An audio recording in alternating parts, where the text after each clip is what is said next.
later. Her singing Paranoid.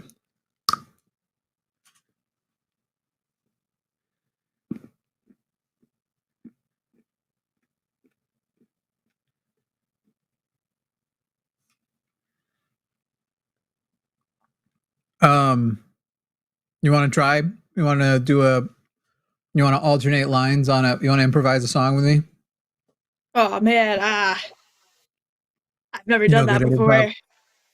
We'll do one line each, two or twice. We'll do up 4 lines. I'll start. You do a line. I do a line. You do a line. I do a line. You do a line. You know how much I love doing lines. Hey, that's from my past life. Let's see. Is that why that's what your show's called? The Line, yeah. The Line? Yeah. It should be called Recovered from the Line. Well, first line, if you can't jump off, you don't have to. We'll try, let's see. Okay. What would it take to cure the MAGA brain? I don't know. That works. What would it take to cure the MAGA brain? I don't know. It's so fucking lame. Let's go do this stupid call-in show because we're a bunch of call-in hoes. All right, let's go. I'm gonna go insane, and I have therapy after this, so. I wanted to say I only went with call-in hoes because it rhymed with call-in show. I didn't even notice my co-host being a porn star and legal prostitute. However, well, it works.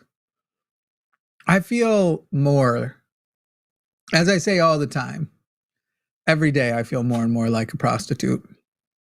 I'm living my best life. Pretty rad. Yeah. I'm living my best life. Yeah. Yeah. Jimmy thinks he's cool like Douglas Adams Dolphins. What is that? Douglas Adams Dolphins. Hey, everybody, this is Calling It Now. I'm Jimmy Snow. This is Adalind Gray. If you already know who she is, but not from this call-in show, you naughty, naughty boy. Of course. But also go find out who she is. Just type her name in places. You'll find her. You'll have fun. It gets spicy out there. If you'd like to call in, we'd love to talk to MAGA people who are anti-porn. We'd love to talk to MAGA people who are anti-prostitution. We'd like to talk to MAGA people who think that the greatest moral positioning one can have is as a member of MAGA, that the Christian views for women and sexuality and abortion and virginity and all that crap, that's for all that shit, all that fucking garbage. We'd love to talk to you if you are pro those things, and if you think that Adalind should get a real job. Go get a real job. Stop. That's what I posted on Threads. I know. I saw. I get told that too, and I'm literally like, I work harder than every person who's ever said that to me. I've put in more hours. The go-to thing is always, here's a McDonald's application. Little do they know that was actually my first job. When I was 16 to 18, I worked at McDonald's for 2 years. And then I became a stripper. And I was like, fuck that. Who has better no French more fries? McDonald's. Honestly, I mean... Or McDonald's? I am a McDonald's slut until I die. Like, I'll be real. It's basic, but they're so good. Get their French fries. I couldn't do it too often because of the high fat content. It affects my health issues. But right now, potatoes is one of the few things I can have, and some McDonald's French fries. They never sit perfect, but they sit well enough that I'll add that into my regimen. And where's McDonald's or porn? Which one has the better sex? I don't know. There was some wild shit happening when I worked at McDonald's. But I'm gonna have to say probably the porn. Okay. What was Johnny Sin's McDonald's order? I think he's too into fitness. He's too into fitness for that. I don't know. I haven't. Yeah, I still have his number. You should text him something and be like, hey, we were on a podcast the other day and we're just wondering what your McDonald's order is. I don't even think he would respond. That could be true. I feel people who are that into like muscle building and stuff, usually they do eat McDonald's during their bulk up phases because it's quick calories. Like they need the extra calories for bulking. I So have I think no it's actually idea. popular with their ilk. Last time I heard about Johnny Sins, he was promoting like NFTs. So I don't know a thing about him except that one thing. I mean, he's sexy.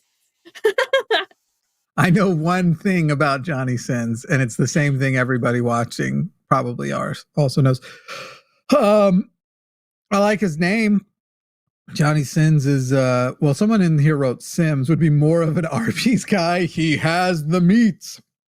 Oh You know my what's funny God. is 90% of the people I ever hear mention Johnny Sins are women. Usually you hear mostly about porn stars from guys, but he seems to be one that the ladies pine for.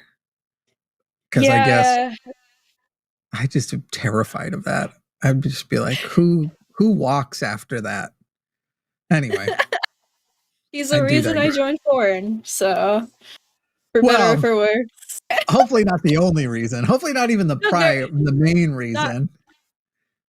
No, I mean there were many reasons. I was already doing sex work, but it was like I was already considering it, and I was like, that was like there's interviews where I talk about it from like a few years ago even, where I'm like, yeah, I want to have sex with that man.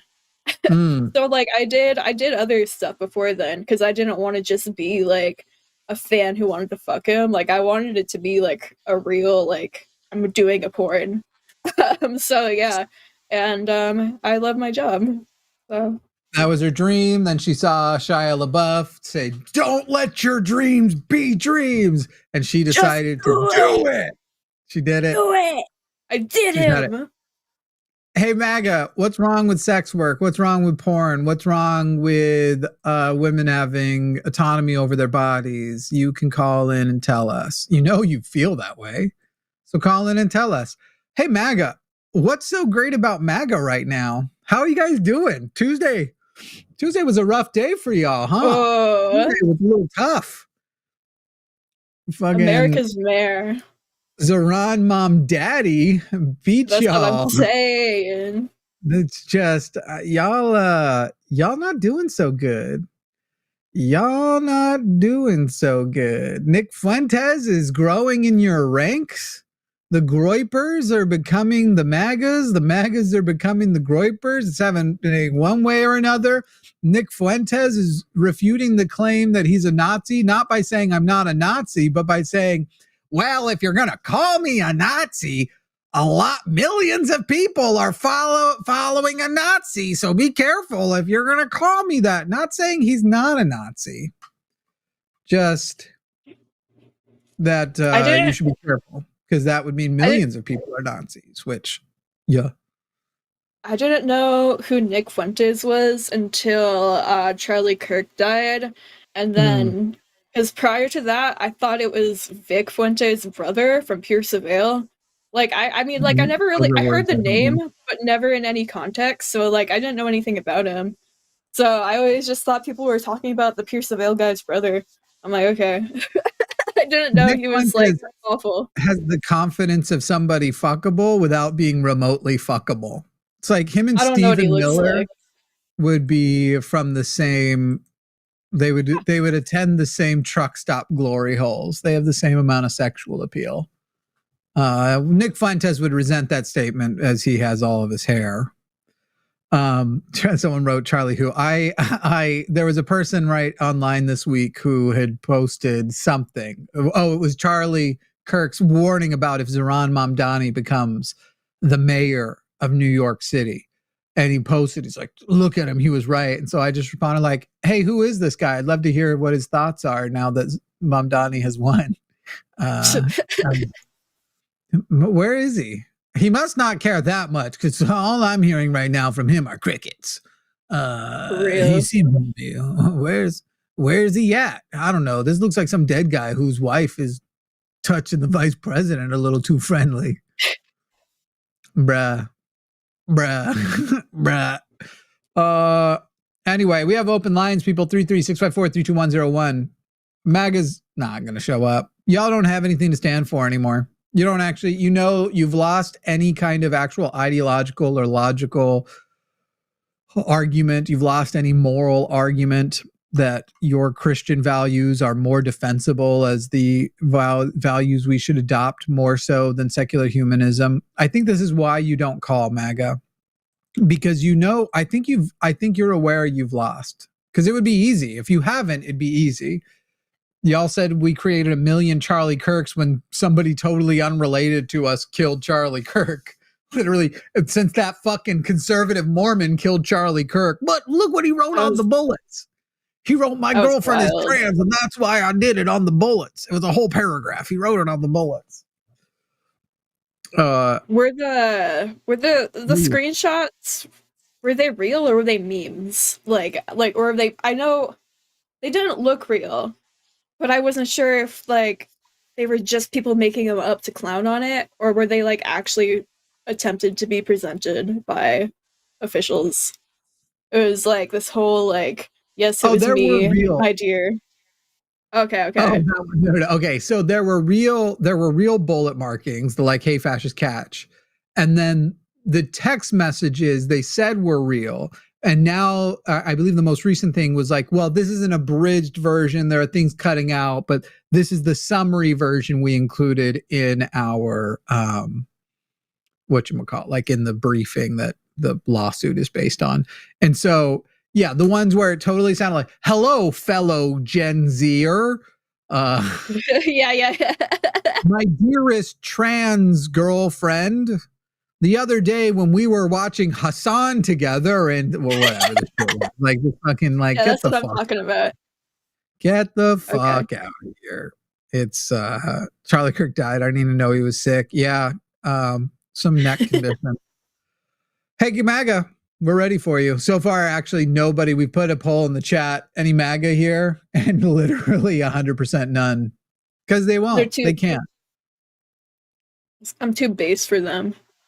And they're just like, I'm not ready to debate a porn star. They're like, that Zoomer is going to destroy me. And I will destroy things. What? Huh? What? My Threads algorithm is fucking horrid. Speaking of destroy, oh, sorry, go ahead. No, you go on. I was going to say, speaking of destroying things, can we talk about how you invited me on for today? How my voice to text is, sure. Think about that. I said, Church, I did notice it immediately and immediately sent a text correction. But I said, I voice to texted, and I do hold my phone like this, where the pinky can kind of be partially on the mic. So I'm always supporting you with it. And that's my excuse for how often this happens. But I'll read off what I meant to say. And then if you want, you can read what it actually said. Go for it. I mean, I knew exactly what you meant. Like, I saw the text pop up and I fucking cackled. Yeah. Where is it? Hang on. You sent the screenshot of it. Do you want to do my show on Thursday? Is what I said to my voice to text. But you received the text message. Do you want to do me sore on Thursday? Yeah. So, and within seconds, because I don't, as my partner will attest to everybody, my ability to proofread once I read is pretty good. My ability to remember to proofread is awful. And so I immediately followed it with my show asterisk. If you were on iOS, I would have been able to just hold down and hit edit. But does that mean you can't see my edits either? Oh, shoot. Correct. I've not seen your edit. So all the things you've been saying you want to shove into my ass when what you meant was the show or whatever have just come through as my ass. We also played the other day when I asked, I was like, should we play which right wingers can get it? And then you felt because I was referring to, we did a show the other day where I was like, you know who's hot is that Abby Shapiro. I did it on here. And then you and I started talking about that. And then I must have the next day you put out a thread and I was like, that was not meant to make you feel confident releasing that information publicly. Because I mean, do you want to share what you said? Yeah, I've been saying this for years, like openly. Like, if Ben Shapiro was a leftist, he'd be so hot. But he's not.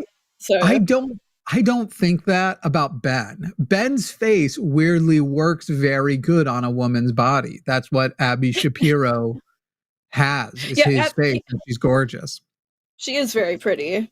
Here's my number one thing I hate about Ben Shapiro is that he talks like this. Through his eyebrows, chin down, and he's always just like, because even I didn't even like it when he was talking shit about Nick Fuentes the other day, even though the words he said were actually correct, but he was talking like, and just the way he's like, who told you to talk?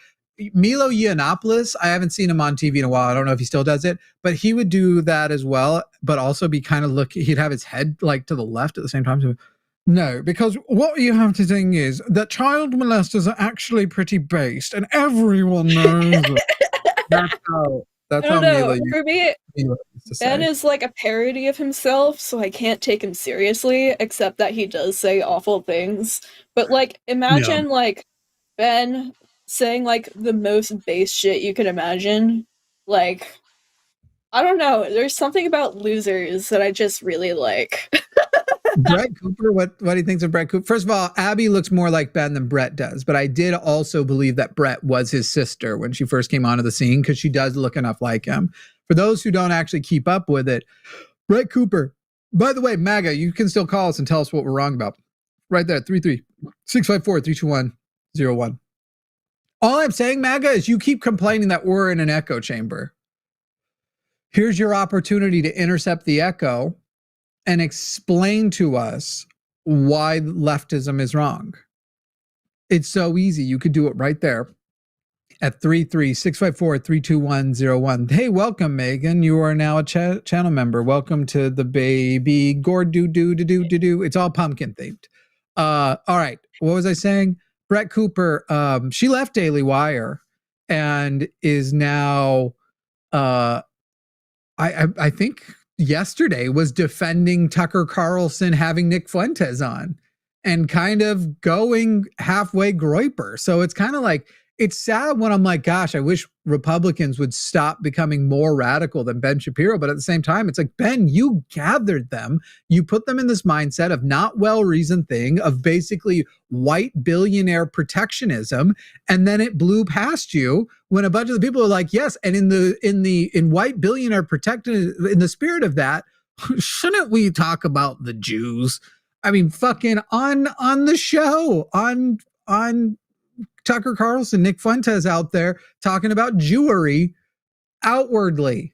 Like, fucking, I'm sorry, Ben, but you kind of did this to yourself because you wanted to protect rich people. And you wanted to make sure that you kept bastardizing concepts of socialism, because people, even working class people, have only heard of socialism as defined by their own people. Like, it's so exhausting to be like, just tell us what socialism is for and why a person would be for it. And they can't. And it's literally like, just imagine if you were, that you are born rich and you think, you know what? I like being rich and I like hoarding riches and I like not knowing, only being able to contrast myself to the poor. In what world do you think those people wouldn't do everything they can to maintain their riches at the cost of the poor people? And so it's like you have two systems. You have the system, a government can either serve the money or it can serve the people. You have moneyism or peopleism. You have capital systemism or social orderism. It's like capitalism or socialism. But if you remember, when we started with the socialism, it was peopleism, and we just changed the names. And yet you're over here going like, I don't have any cash, but I'm thinking I'm going to serve them money havers. I'm thinking money's more important than people. I'm thinking let's stick with the cash. Anyway. Y'all are just, oh, yeah, I know. Candace Owens is also quite pretty. But Jesus Christ, that it's not even just the anti-Semitism. It's not even just the like token for the Nazis. It's the number of conspiracies that she says the moon landing is both fake and gay. Space is fake and gay. She never just says it's fake. She says and gay. This isn't even a joke. She literally says, I can't wait for Matt Walsh to realize space is fake and gay. It's just bananas. Who else y'all bringing up? People, you can throw in some super chats while we wait to see if any MAGA have the audacity or the guts to call in 33654-32101. I'm not particularly concerned with whether they do or not, because I'll have a good time doing the show and just talking smack with no opposition. But if they actually want to call in and have a comprehensive conversation about what's so good about MAGA, what's so bad about porn, what's so bad about access to abortion, what's so bad about birth control, what's so bad about all the things that their Project 2025 is working on taking away from women, they could do so right now. They could call in and talk to this fucking queer and this other fucking queer, and we'd be able to find out what's wrong. That's right. Yeah, brother. Did you hear that the UK is banning choking porn? Interesting. I know that they just banned Shine because did you see that Shine had sex dolls that were literally children, like adolescent children? Are you talking about I've only ever heard it called Shein. Okay, yeah. Shein? I did not know that. I did not know that. That's wild. They just banned because there's all kinds of and so they're kind of the UK, I don't know, with the ban on choking porn, it's kind of like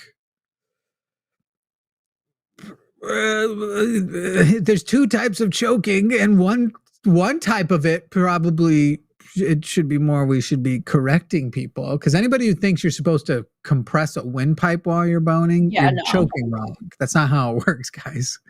That's not how it works at all. I just feel like there should be more education on safe kink. I mean, technically there's no safe way to do it, but there's safer ways to do it, and I think that is the main thing. I didn't know America had, but apparently they do. There are laws against porn where one of the people is sleeping at any point during the deal. Yeah, because that gets into getting drug territory. Yeah, no, I get it. There's a lot of stuff where it's obvious that but kind of like with choking, it's but then there's also the stuff where it's not a big deal. That's that's certainly a thing I enjoy. I always tell my partner, if you see something's going on in my pants when I'm sleeping, you feel free to just start. No, yeah, that's totally a thing. But it's people don't get that it's a conversation thing, you know? I don't know. I'm also this is a hot take, but I'll advocate for CNC. For those who don't know, that's consensual non-consent, and that gets really that's a hot topic. And yeah, because there's too many people who are going to cut off the beginning and end of those films that reestablish the consent part. So they're going to be editing it out, the people who have I heard about that there are AI tools you can pick off of, I can't remember what it is, maybe 4chan or 8chan. They'll tell you how to set up AI tools so you can take a video and make it get rid of the phrase step in. So it just says mom or sister or whatever in the videos to make your incest porn more believable. Yeah. Yeah. Yep. We live in a weird world. It's one of those things where it's there are things with which one does porn, with which one does with porn to worry about. But as we have found out in America with guns, that doesn't mean you ban the whole thing.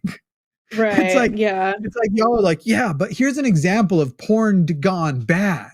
So shouldn't porn be illegal? It's right. So guns then, yeah.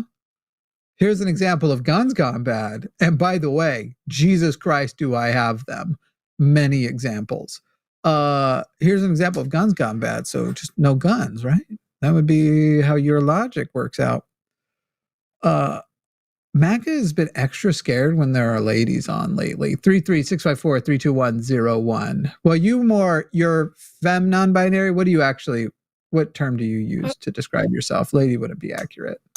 I mean, okay, so I use she, they pronouns. I still very much identify with being a woman. I would just I consider myself non-binary because I feel calling myself a woman is like restrictive to like how else I feel. So like I am a woman and is how I've been saying stuff lately. So A like I woman taking enjoy tea, like whatever that is. yeah. Like Yeah. I enjoy putting effort into appearing a little bit more androgynous, Yeah. but like I don't want to be so androgynous that people are like, or like the majority of people are like, that might be a man. But like when there's that one person, like how, like remember when I was in the fundraiser and people were like, is that a guy? Like that was fucking funny. Yeah, we had somebody try to say that they're not attracted to Lux because they can tell Lux was born a man the other day. Oh my Lux god. is open about being trans mask. So literally and then he had to go like, so okay, well 99% of the time we can tell. 99. This one example notwithstanding where I biffed it.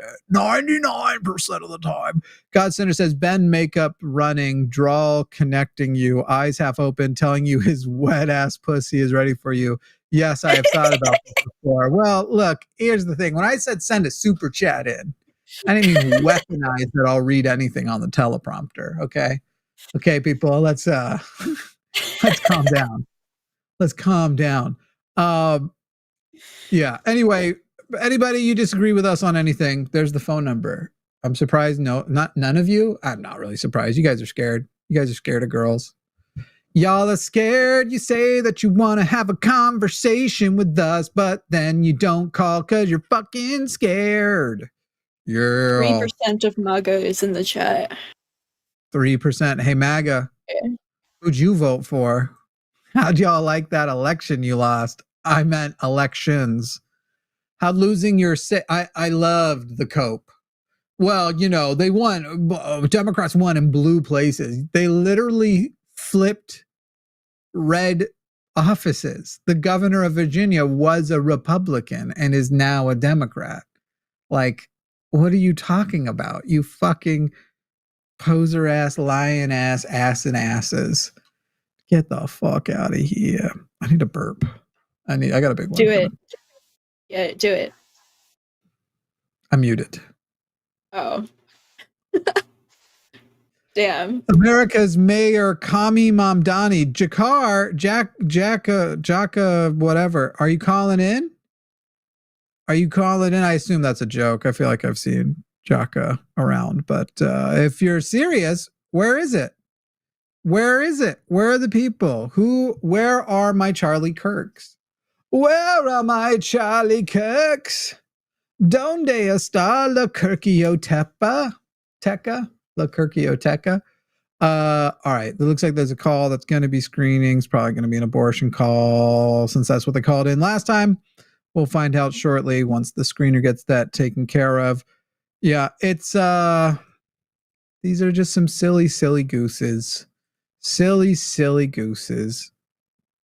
Where have all the good MAGA gone? Just kidding. You'd have to have some to lose them. I met somebody named Goose once. Could you screen the call, please? Oh, we have multiple starting to come in. Would you screen those, pretty please? Luthien, can you hear me? The first one shows on my end.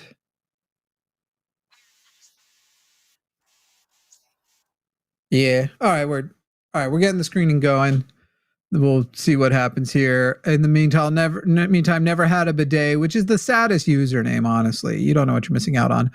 MAGA cannot be defended without sounding like a stupid asshole. Also, have you heard of Joel Reed's Bible? No, I have not.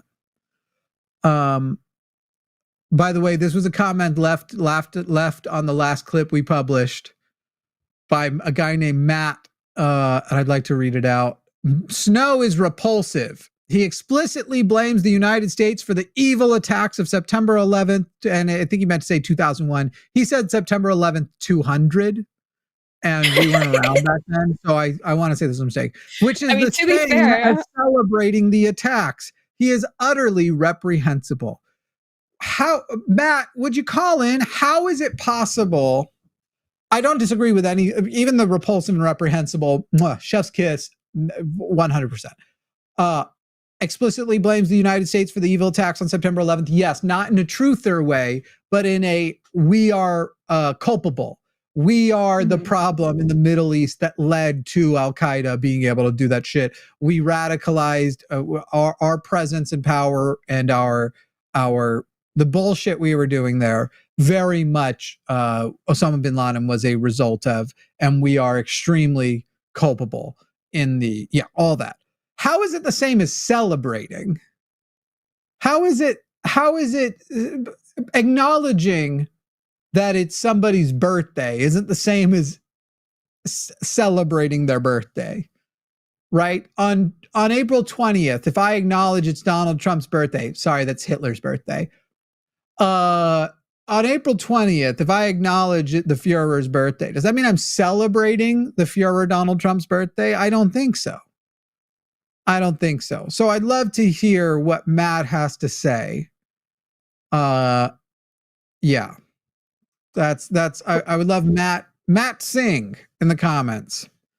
Savikazer says never have a bidet is obviously a great reference to Forrest saying you missed the forest for the trees, Jimmy. Yow. Okay, I didn't know that. What'd you say? When you mentioned that we weren't around for 9/11/200, I was going to say I wasn't around for 9/11/2001 either. Oh, now I'm old. I remember that day. So that's like that's a canon memory for me.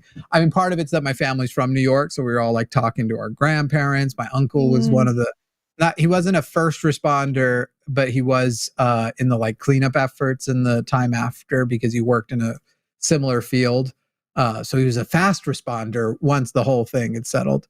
Well, it never really didn't settle. I think you know what I mean though. Yeah, it's a whole shebang. Anyway, we'll start with Jeremiah in Texas, who is a liberal, asking whether or not it's fair game to talk about Trump's health. Well, Jeremiah, why wouldn't it be? I've talked to a bunch of MAGA people, and generally they take offense to it, and it seems to kind of turn everybody off, and they're like, well, you don't know anything, and you're just looking at the videos and trying to diagnose. And I see a lot of problems that he's getting worse on, and I like to use that as a point. It says, he's not going to be around much longer. And you really think he's going to make it to 2028? I feel like it's easy enough to just say, like, let's say everything you're saying is correct. Is it not also correct that we have to worry about the cognitive decline and physical decline of a person who is obese, who has eaten shit like their whole life and is now in their late 70s? Like, even if you just take the person out of it, it's hypocritical, obviously. Like, all they talked about was Biden's health. And to some degree, they weren't wrong. Biden still doesn't appear to have dementia, but Biden was getting old and slowing down and sucked. But like their whole thing about, oh, stop bringing up Trump's health when we can visibly see his swollen ankles. We can visibly see the shit happening on his hand that seems to be in suggesting that he's periodically having infusions for some reason. That we're told he goes to Walter Reed for a routine annual physical, but isn't it his second or third? Someone Google it for me, would you? How many of these routine physicals has he had since becoming the president? Because annual physicals usually happen once a year, and I'm pretty sure he's up to 30 annual physicals. But anyway, he had an MRI. It was reported he had an MRI at his most recent one, and he's still referring to the cognitive test that just checks you for dementia as an IQ test.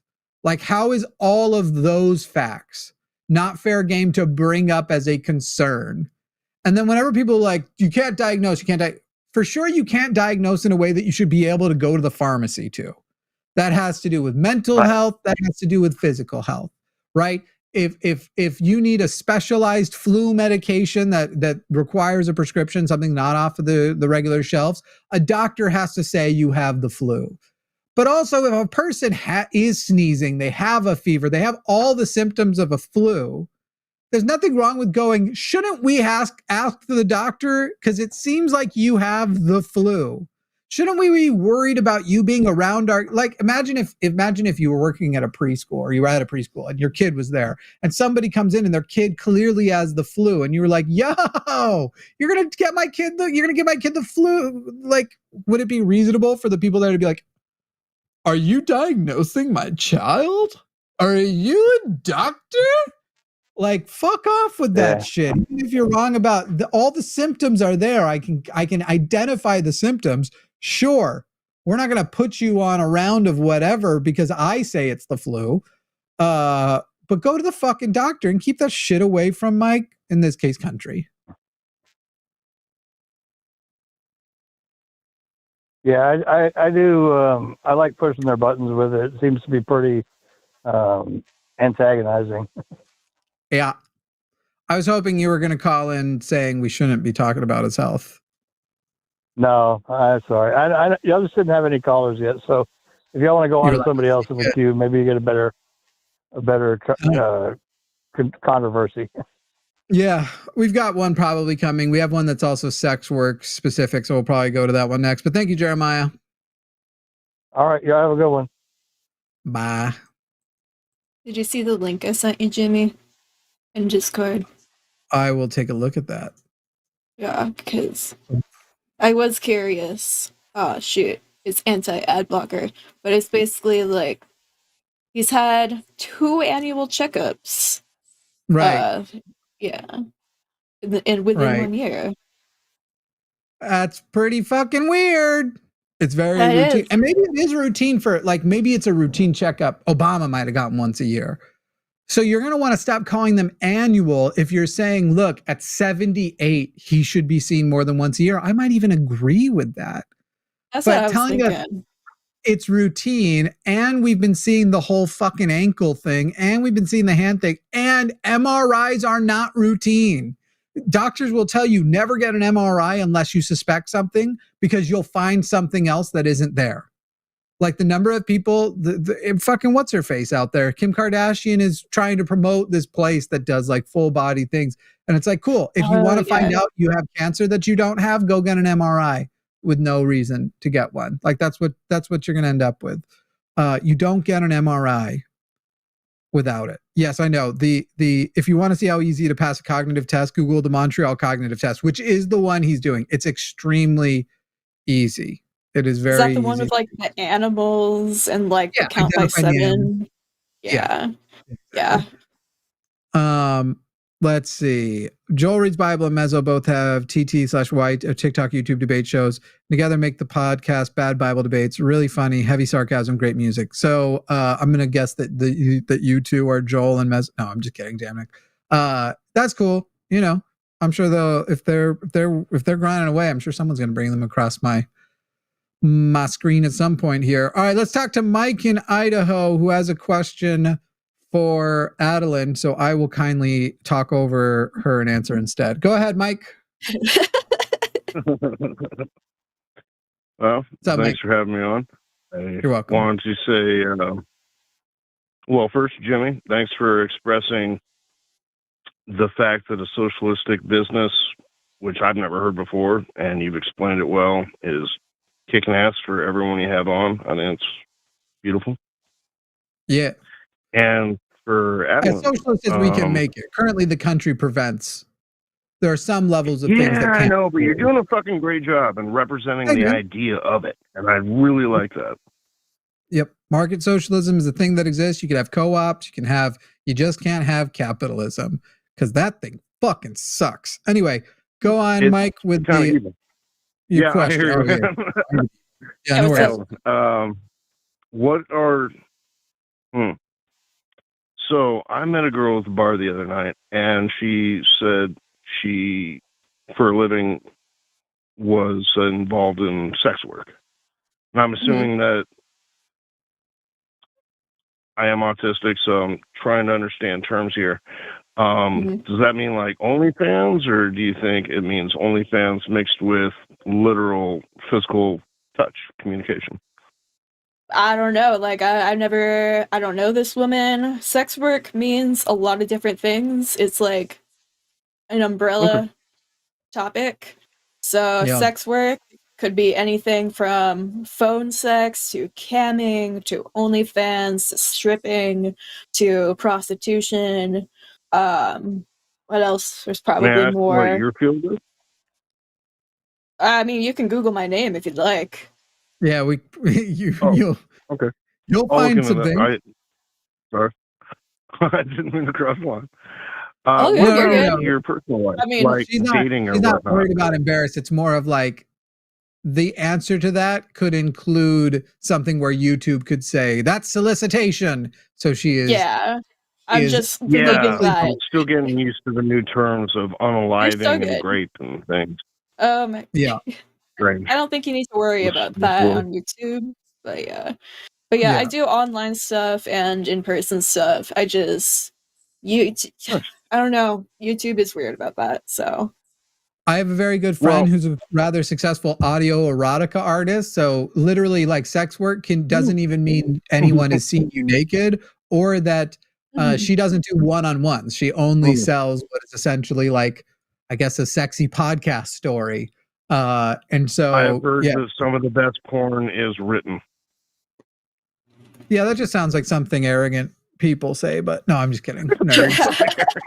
It just seems like something like, oh, the real woman saying, you want to know how to please a woman? I prefer my porn by C.S. Lewis. Oh, I read between the lines. The Lion, the Witch, and Who Fucked That Bitch. Yeah, we talk a lot about lines on this show. It's true. Lion, but what I said about, lion. Personal relationships? How's that play? What? Personal relationships? Personal relationships I mean, with you. Yeah. That, I mean, that you, depends. For me, you want me to talk about my personal relationships? I think I think he's asking what the dynamics are. Oh, yeah, I mean, yeah, it takes a lot of a lot of conversations and a lot of honesty that sometimes people don't always have. A lot of people aren't cool with the idea of dating a sex worker. And I feel like that is very close-minded. However, a lot of people just aren't ready for that idea yet. And that's their prerogative. Well, like you said, it's a vast area. It's a sex work could mean so many things. It's such a vast area. Sex work could mean so many things. And be like, oh, that's what you do. Oh, I'm fine with that. It's just no condoms with this guy might upset or confuse or worry me. I mean, yeah, but like, I don't know. I don't really know what your point is. Sorry. But... Oh, I think he's trying to more figure out, Mike.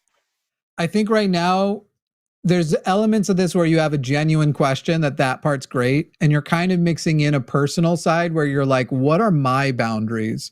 How do I, and maybe you're hoping you're going to bounce something off of us and we'll be like, okay, but it's okay to like not be okay with condomless sex and porn, and to put that boundary up. And maybe it is, and maybe it's not, but those are boundaries for you. For like, if you have a thing, I have a ginormous aversion to semen. I find cum utterly disgusting. And upon that basis, if I was in a relationship with a person who was a sex worker, I'd probably want some period of time between somebody else's being in there and going in there again. But that's for you to work out. There's a person in the live chat who said sex work does not mean that pictures aren't sex work, except for when they are. What do you mean pictures aren't sex work? Posing for Playboy is sex work. What the fuck do you mean? No. Someone in the live chat said that. Yeah, I just don't know. They might be trying to say something else. I'm just like, what do you mean? What about asking out a sex worker on a date? Like dinner. That's between you and her. Like, like a genuine. But socially, in the business, it's not exactly frowned upon, or is it? I mean, do you mean someone? Just for clarity, are you saying you've been engaging a sex worker for sex work for a while, and then you want to shoot your shot and see if they'd be interested in taking it out of the business realm and to something personal? No, I just thought she was beautiful, and she said she did sex work, and I didn't know if I'd cross the line being like, can I get you a drink? Would you like to go to dinner? And leave the work out of it. I mean, like, at the end of the day, like, sex workers are human. So, like, Yeah, it I sounded mean, weird as soon as it came out of my mouth. I'm sorry. you're good, you're good. I mean, like, you could always shoot your shot, but just be aware that the likelihood that she will redirect it into work is high. Okay, So, that's also yeah. appreciate that. Yeah. Depending on what type of sex worker she is. Like, I feel like Yeah. what you described at the bar, It was a Mike, weird night. may also be just a person. There are sometimes this happens with, I actually hear it more from my trans friends. Some of them will bring it up right away as a method of staying safe. I'd rather tell you right now in public than you and I start having a night together and then you find out and you get angry because men are dangerous and harm me in some way. So it could be that she was telling you because she was saying, like, I'm at this bar and I am a sex worker, and if you're interested in time with me, we could, but that will cost you. But there's also a pretty good likelihood that she's saying, like, I understand that if I don't, I'm going to waste my time a lot of times if I don't bring this up right away, and it'll be right as I start to like somebody that they'll be like, oh, you're a sex worker, fuck off, get out of here. Yeah. So it literally could That be is the clarity I was looking for. Thank you. Cool. Yeah, happy to help. You Now, appreciate anything else? If they are a sex worker, you've been engaging for sex work and you want to ask on a date, just don't be mad at them if it turns out it was their job the whole time. Like, that would make sense. No. A number of people who are like with the stripper and they're like, you want to get out of here? And the stripper's like, no, I'd like you to thank my time. And they're like, why were you nice to me? You paid me to be nice to you, you fucking asshole. You keep giving me dollars to spend time with you. I mean, yeah, no shit. But if she was telling you that she was working in that moment, that would be a thing to consider. But it sounded like from your description that she was more saying, like, just so you know, this is who I am. Asking, what do you do for work? And just kind of went around the room. You should ask her out. Did you get her number? No. The night got weird. I don't get out much. But I feel a little bit more confident if I do see her again. Cool. Thank you for that. All right, thanks, Mike. Yeah, there's something else I wanted to say, but mainly good job on the business. Oh, yeah. Escaping fucking Utah Mormonism. Good for you. That is not easy. I never lived in Utah. I don't know why everyone thinks I did. My girlfriend escaped Utah Mormonism. Probably because of the Mormon thing. Yeah, you bring up the Mormon thing a lot, and I associate it with that, being from southern Idaho. I escaped a fundamentalist Mormon family, but that's not to say I escaped a Mormon family who was a part of the there's a sect of Mormonism called the Fundamentalist LDS Church. I was not that. Yeah. Within mainstream Mormonism, my parents are quite fundamentalist, meaning they are very literalist with the scriptures. They adhere too much and that sort of thing. But no, I lived in other culty places, but I also lived in the South. I lived in Florida for a while, Louisiana, Tennessee, but Wyoming is probably the most Mormon cultured place I ever lived. And it's rather I highly suggest you avoid Idaho Falls. Yeah, I've heard. Yeah. Well, thank you, Mike. Appreciate y'all. Thanks. See ya. Peace. All right. See ya. All right. Matthew in Texas. How you doing? Doing pretty good. How about you? Texas is where I am. Are you in the nice weather part right now, or is there crappy weather in Texas? Crappy weather, man, down on the carcinogenic coast. Oh, down in Houston. The Gulf of America? Yes, sir. Yeah. Inflation sucks, groceries suck, tariffs suck, but don't you guys worry. It's called the Gulf of America now. Matthew, what are you calling in for? So I saw y'all's caption that MAGA morals missed the point, and I wanted to know what morals y'all were pointing out. Well, I wanted something that would get someone like you to see that and go, boy, I want to call him. But generally, we're anti-MAGA. My co-host here is a sex worker, a woman, a pro-trans. I'm very pro-trans. I'm a socialist. Where do you fall on that? Are you a full-on commie, or do you just go with socialist, Adalind? No, I'm not a socialist. No, I'm asking Adalind. Oh, my bad. So, I would consider myself more of a socialist. I'm not anti-communism by any means, but more of a socialist. Javon's a commie, and we do a show every Sunday together. And so, as far as the moral positions of MAGA, I find them, like that one commenter posted about me, and sort of the concept of a Christian-based moral system, I find that to be indefensible and negative for human thriving. Indefensible how? So what part of a Christian living is like indefensible? I guess we can start with that. Sure. If you're talking about a free country to live in, the fact that so many people, MAGA through what is now Project 2025, want to, regardless of how I feel, and we can talk about those too, about the individual morals of Christianity, and as they come from the Bible, things that are very, women are lesser than men, they're more like property, very anti-queer, very patriarchal, very this is how you live your life, no other way, and then all of the rules that are in there that Christians ignore, but that are still in their book. The basis by which the worst parts of society have existed, like slavery and the like. But imposing that on other people would be, in a free society, the thing I have the even greater opposition to. And MAGA seems very keen on making me live as a Christian when I am not one. Okay. That's a fine point to have. But I guess I want to start by addressing the patriarchal thing.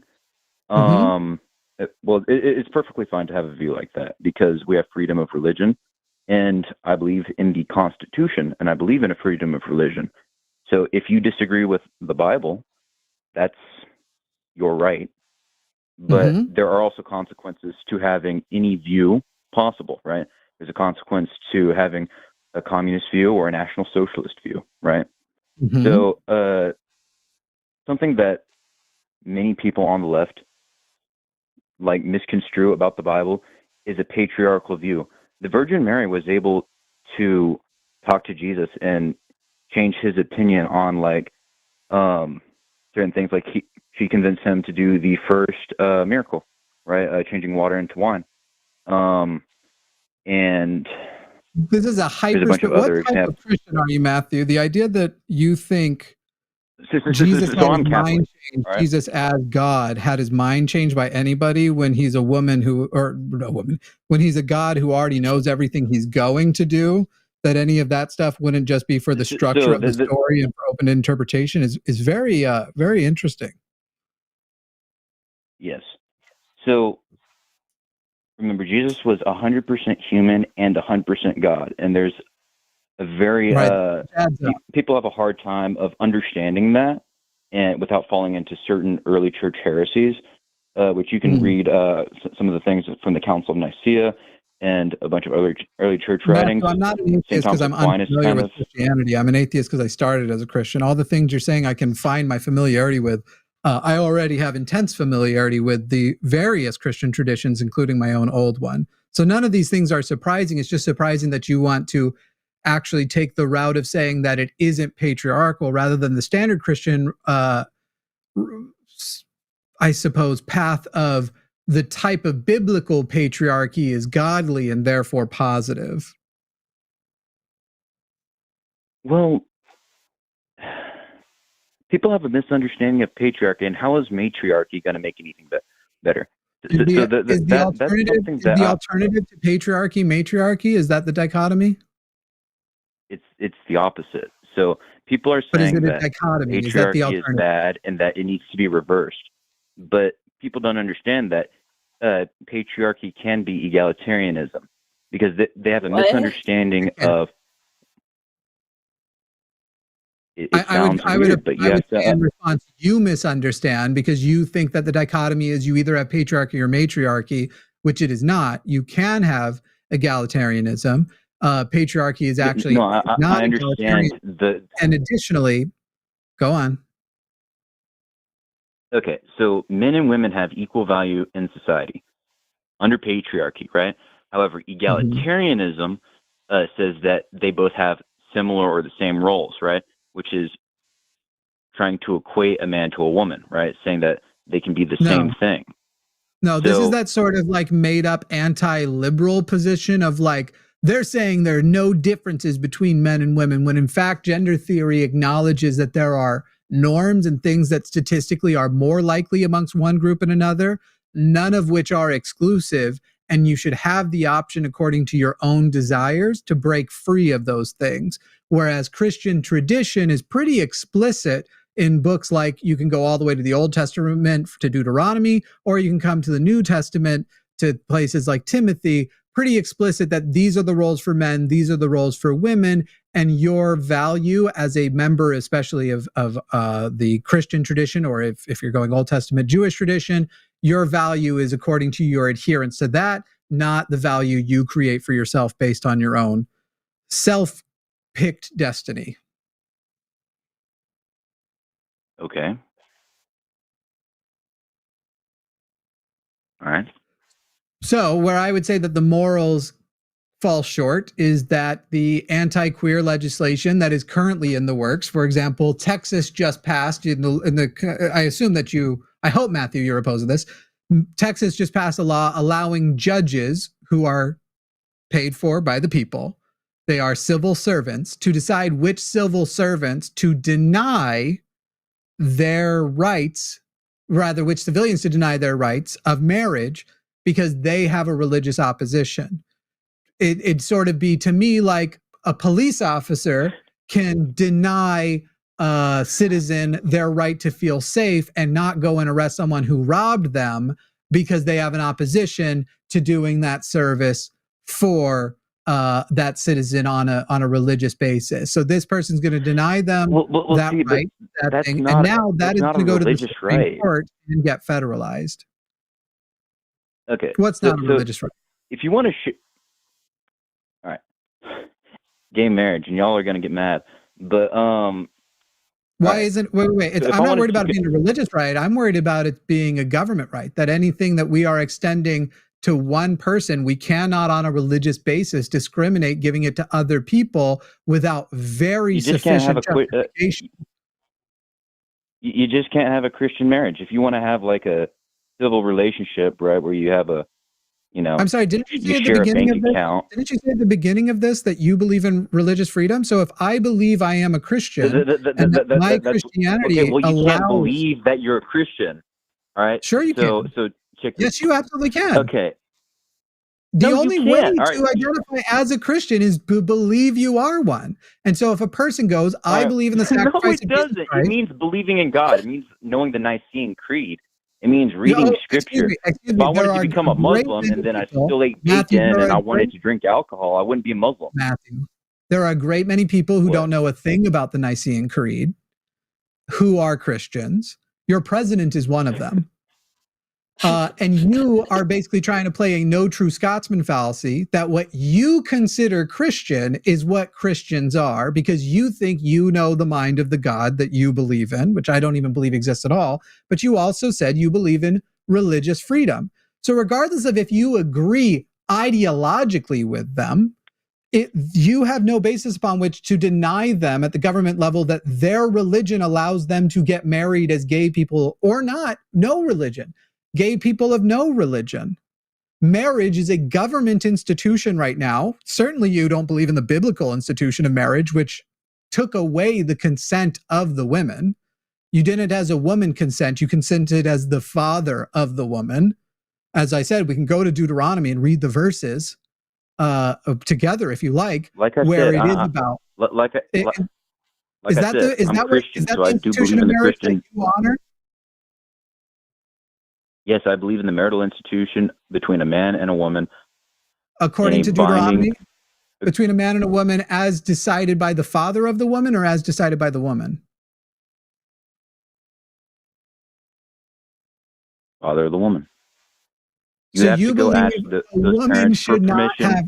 No, you don't. You literally don't have to. You believe that a woman should not be able... What if a woman doesn't want to marry a man, but their father wants them to anyway? They see a familial advantage, which is why it happened all the time in the Bible. Our two families being linked by marriage would actually give us some economic or social advantage. If a woman doesn't want to marry a man and the father says you are anyway, should she be forced to marry him? No, she shouldn't. However, well, I'm trying to talk about the marriage.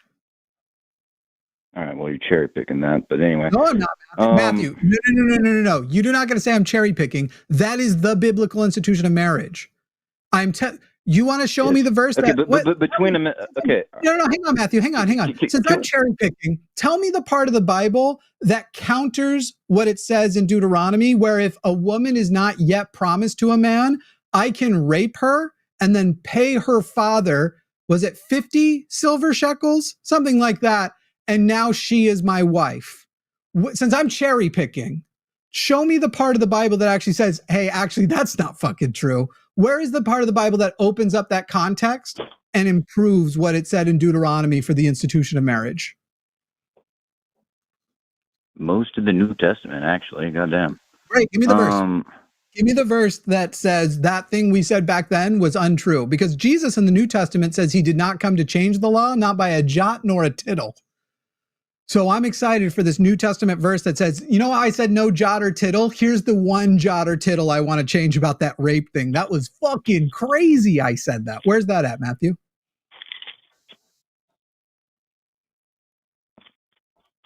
All right. Yeah. Hold on, I got my Bible out. I'm reading. I'm excited. Right. Chapter and verse. Chapter and verse. I'm trying to see where he's offering up a new covenant. Mm-hmm. But anyway. By the way, it is in the Old Testament that gay marriage, or rather gays are prohibited. Gay marriage isn't prohibited in the New Testament. So there is no prohibition if you're saying the Old Testament no longer applies, right? So you're ignoring Jesus saying that the old law sticks, neither jot nor tittle changes. Gosh. Computers. No. All right, dude.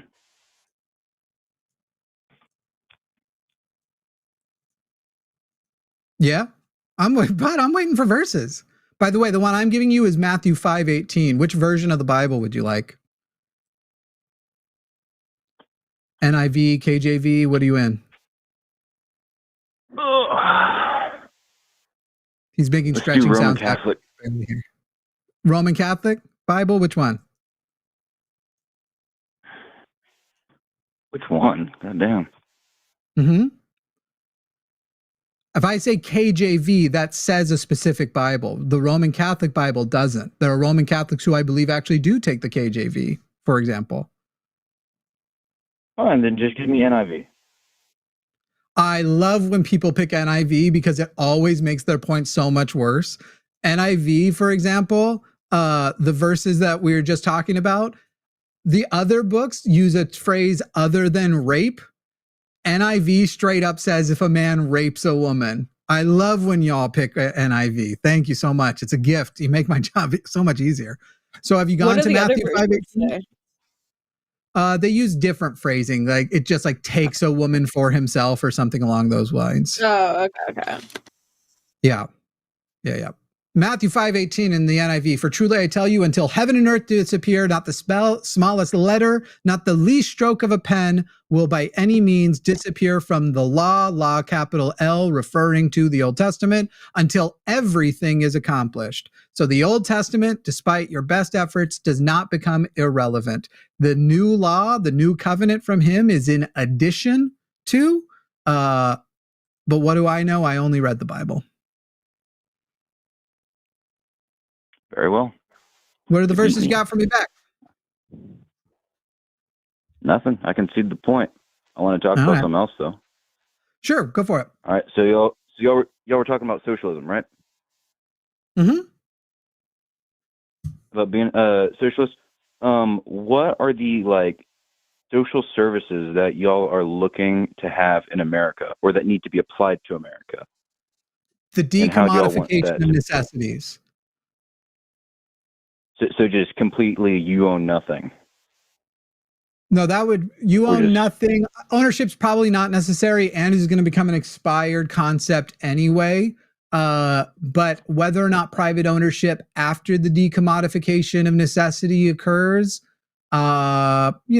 if you've look, I've said this to the annoyance of many leftists. If you somehow make that accomplish that under capitalism, I'm going to retire. I'll probably still think a better world is out there, but you give us healthcare for all, which I don't qualify for Obamacare. So this isn't, when I say us, I mean people who in the present capitalist system I will pay for.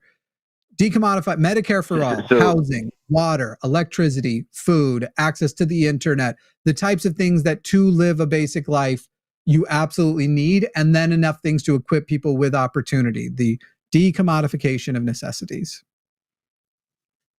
Okay, so that's actually an interesting point, because the two highest rising costs are pharmaceutical goods, right, which is part of healthcare. Mm-hmm. And then we also have student loans, which is a huge thing that y'all talk about, right? Like debt relief, right? And then y'all were talking about. You know what I mean? Every other country has figured out if you make colleges free and invest in your own country, the money you spend on it pays for itself back. But in America, billionaires make more money off of it being private. Same thing with prisons. The whole reason it's private, it isn't free, is to give a few people the money. They care more about that very small group of rich people making more money than they care about the country at large. Because as this country burns to the fucking ground, those rich people can just fuck off somewhere with their riches. They're literally building fucking Hawaiian bunkers. I don't disagree with that. There are a bunch of greedy rich people who have a couple more billions than they know what to do with, and yeah, they build some bunkers. However, I want to talk about the amount of government intervention that are in both of these markets. So when you're in a competitive market, right, in capitalism, you have to have a market that will, have people who pay for it, right? So if you have student debt relief, right, or you have the government giving out a bunch of student loans, right, the natural progression for tuition costs is for them to increase, because think about this, right? Let's say, all right, I'm going to Texas A&M, right? And 10,000 incoming freshmen they can't pay for college, so they go and they get student loans, right? And the government's like, all right, I'm going to have all this debt forgiveness, student loan debt forgiveness, right? And I'm going to pay the institution whatever their tuition is. Well, if the school hears that, what are they going to do? They're going to increase the tuition cost, because now they're making a business decision. Oh, the government's going to pay for it. We're going to make more money.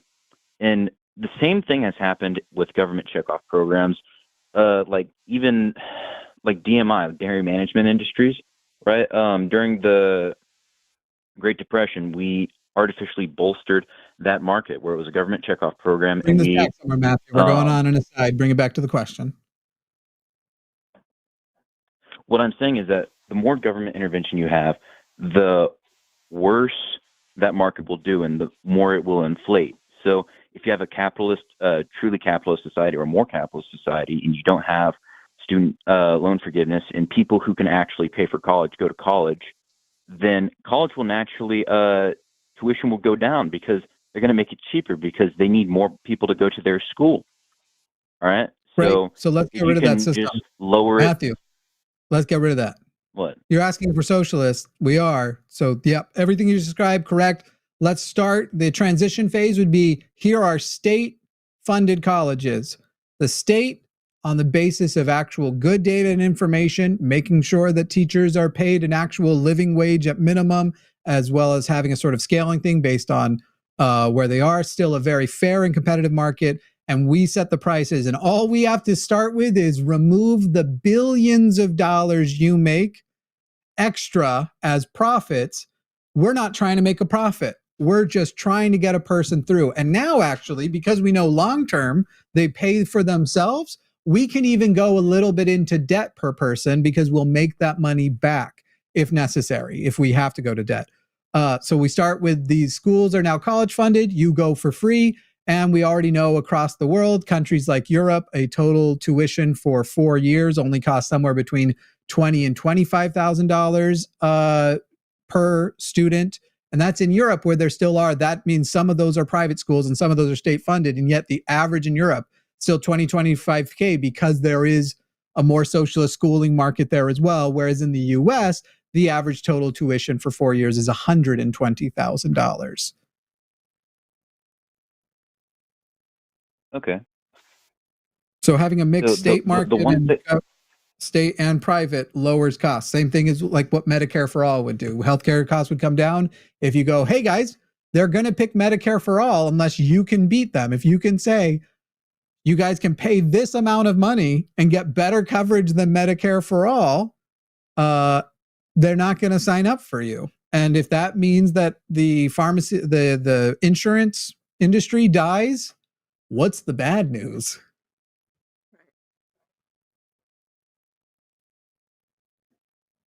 Well, I think insurance is a scam. All right. Yeah, me too. I agree with you there. All right, because so insurance helps to monopolize healthcare, just like it helps to monopolize housing, right? Because if you have to pay for home insurance and auto insurance and medical insurance, everything is going to get very, very expensive, right? Because the through line I'm not thinking of. My God. But so public options is what you're looking for, right? We just had somebody in the live chat mention them. You wish there was a public option because it makes sense that there needs to be protection and coverage for people. So the public should have an option that is not profit incentivized. There shouldn't be people making money betting that more people won't get sick than get sick. And by the way, we should limit our coverage only as reactionary as much as possible and not actually have it keeping people healthy. Yeah. Same with housing. I mean, like where I live, there's people who get flooded because they're not covered by a bayou, right? However, the insurance over there, they don't offer flooding insurance, right? So that they figure out that if someone needs something, they don't offer coverage in that area.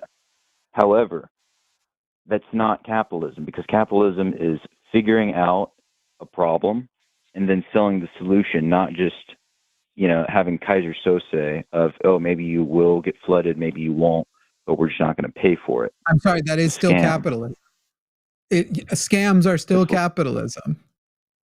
I don't know what you mean that's not capitalism. I can get you to pay for a problem that you don't even know if you're going to have is still capitalism, because it's still going. Capitalism is what it sounds like. Somebody's making a shit ton of money off of you making a bet. It's almost like you're saying like gambling isn't capitalism. Of course it is. I'm just saying you shouldn't gamble. You don't have a better option. Right now in the society you have, no health care, no health insurance so that goes is worse. What I'm saying, the better option would be a socialist market or socialist system.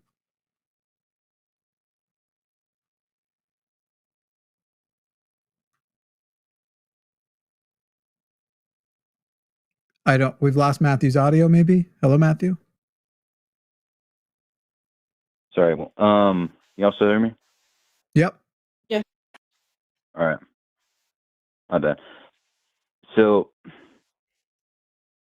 my specific view is of anti-monopoly, like the Sherman Antitrust Act and all that other shit. You shouldn't have iron triangles, right? Because that's what feeds into like problems that we don't actually have.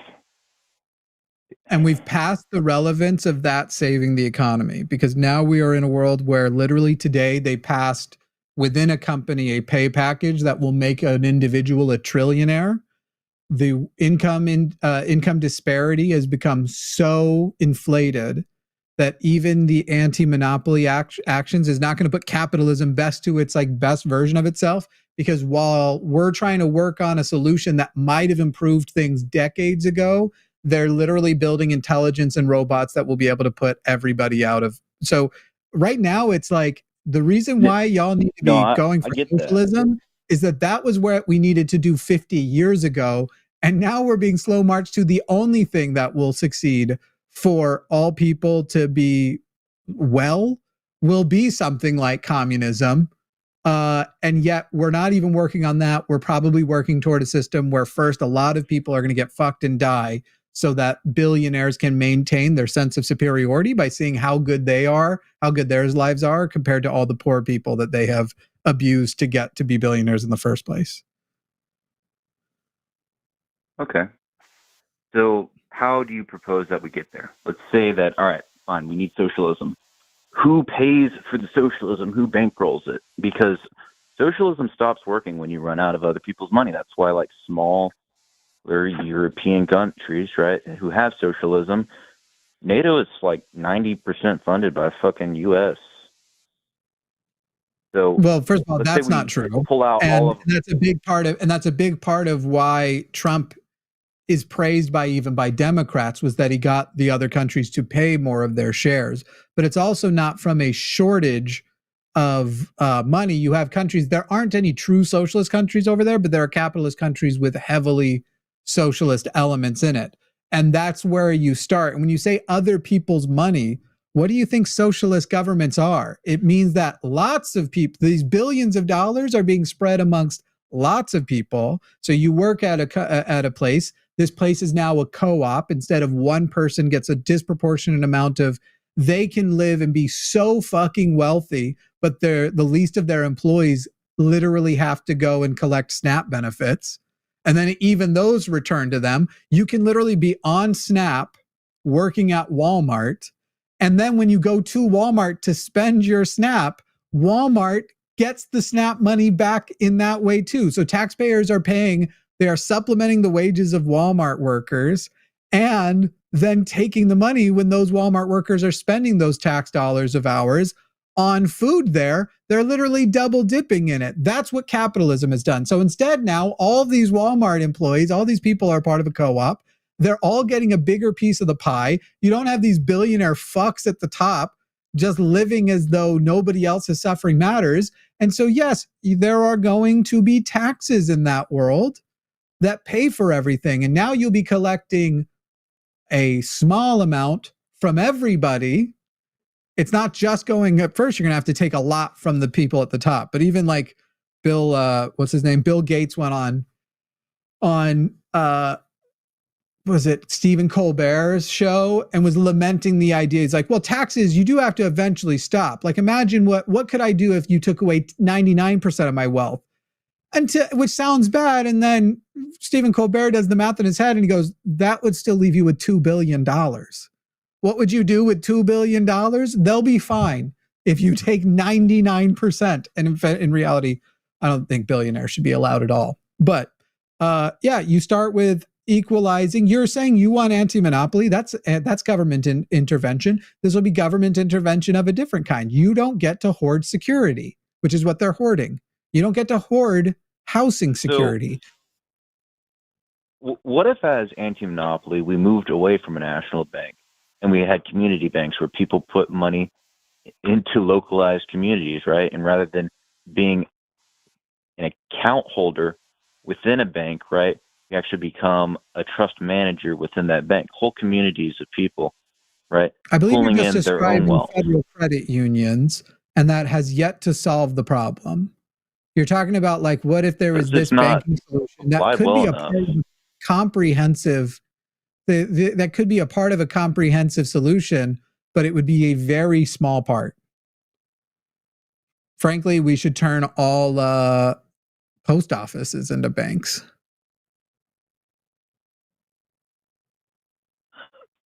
Because currently, right, when we have a national bank, right,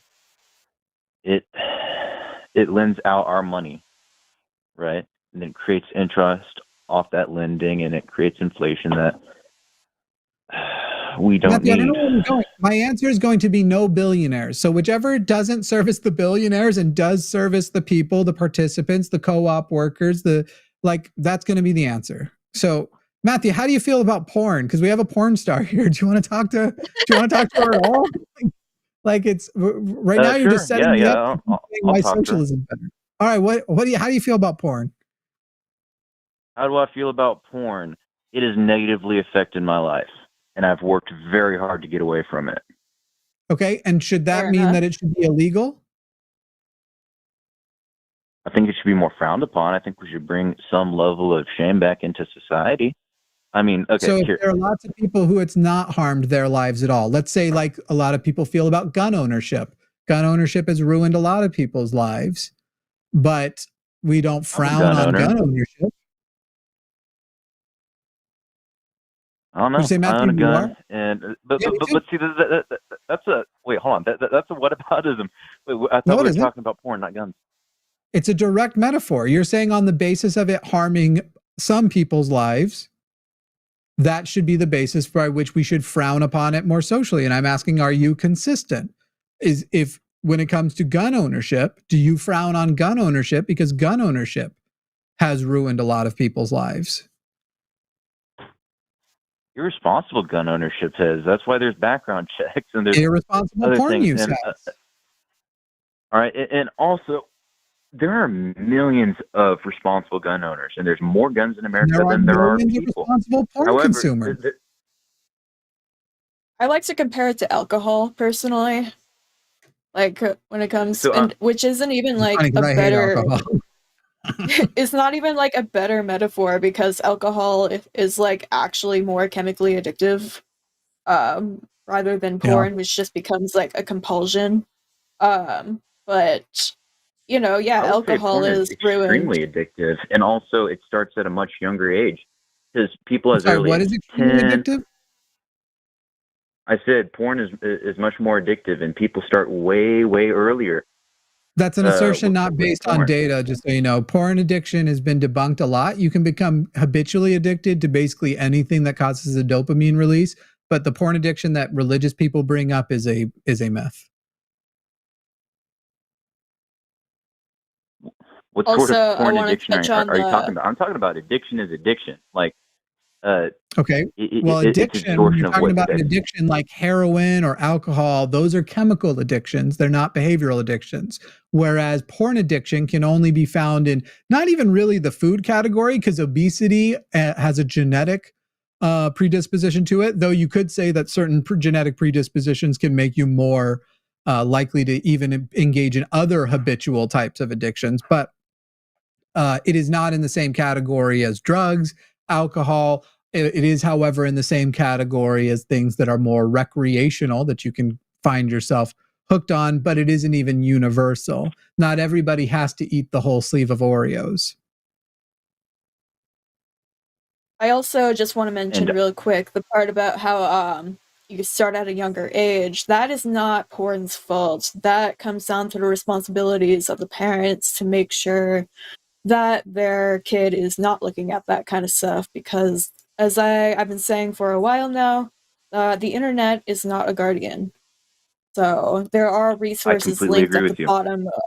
There are resources linked at the bottom of Pornhub that like help you set up those like parameters to like help keep that on lock.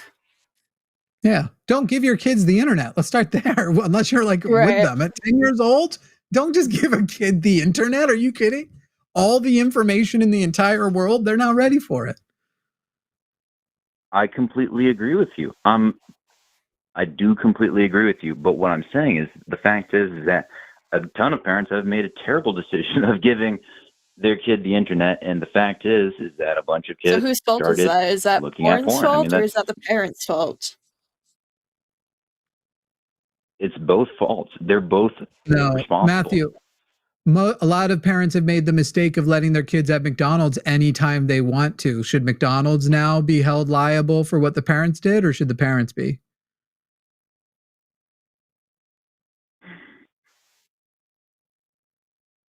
The parents should be held liable.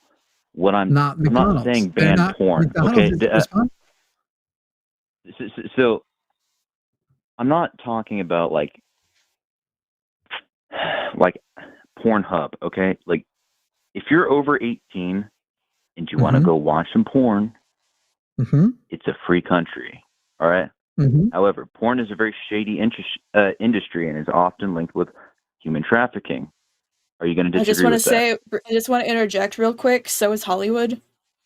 Right, Matthew, what you're describing is other problems I'm not a that fan of should Hollywood, be dude. resolved.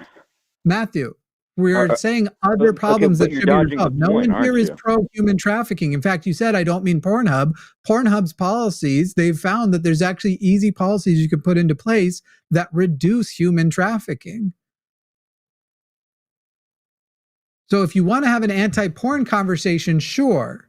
But if you want to have an anti-human trafficking conversation and you would ban an entire industry, are you going to ban every industry associated with human trafficking? Hollywood, clothes, like literally clothes you buy. You're going to ban them all. I am anti-human trafficking, all right? If you're trying to so buy am and I. sell And another I would person, then you're morally reprehensible, all right? But we're just trying to talk about porn, aren't nobody's we? disagreeing with that. That's a logical fallacy. No, that's exactly what you said, because you said that, because I said that porn is involved with human trafficking and is a shady industry, and then you said Hollywood is, which I agree with. However, that's not what we're talking about. We are just trying to talk about porn. So would you ban all industries on the basis of whether or not there is a human trafficking element? Because you don't, as I made the example with Pornhub, you don't actually have to get rid of the industry as a whole.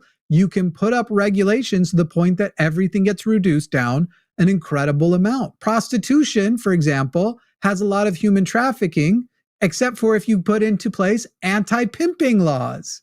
And as soon as you get rid of anti-pimping, or as soon as you become anti-pimping, but you empower prostitutes, the number of instances of human trafficking go down dramatically. Unfortunately, within all industries, it seems impractical that you'll ever get them down to zero.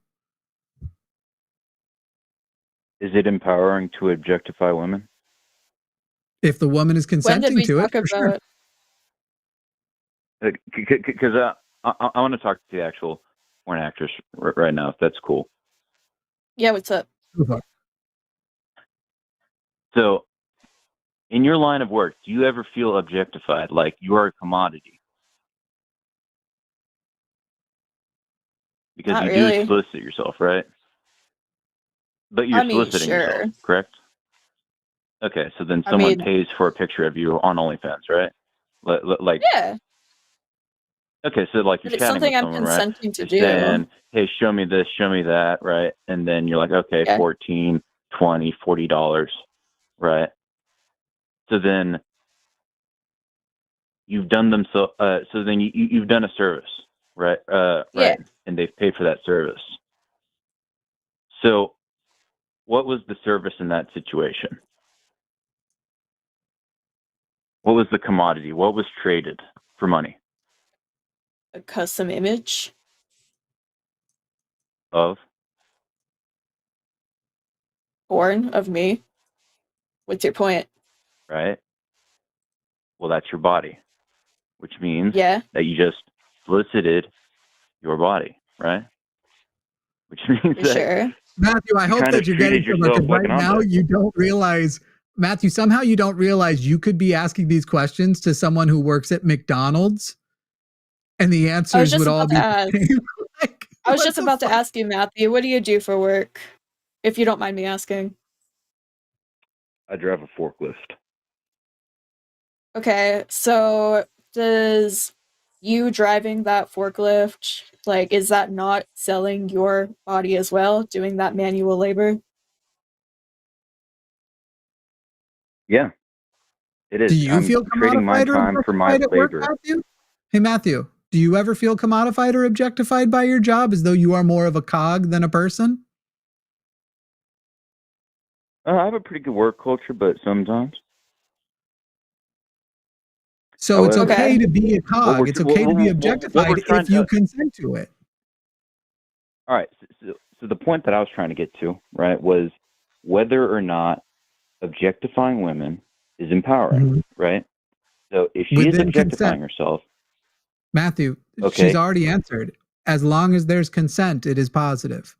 My partner and I love each other very much. We are objectifying ourselves for each other 24 hours a day.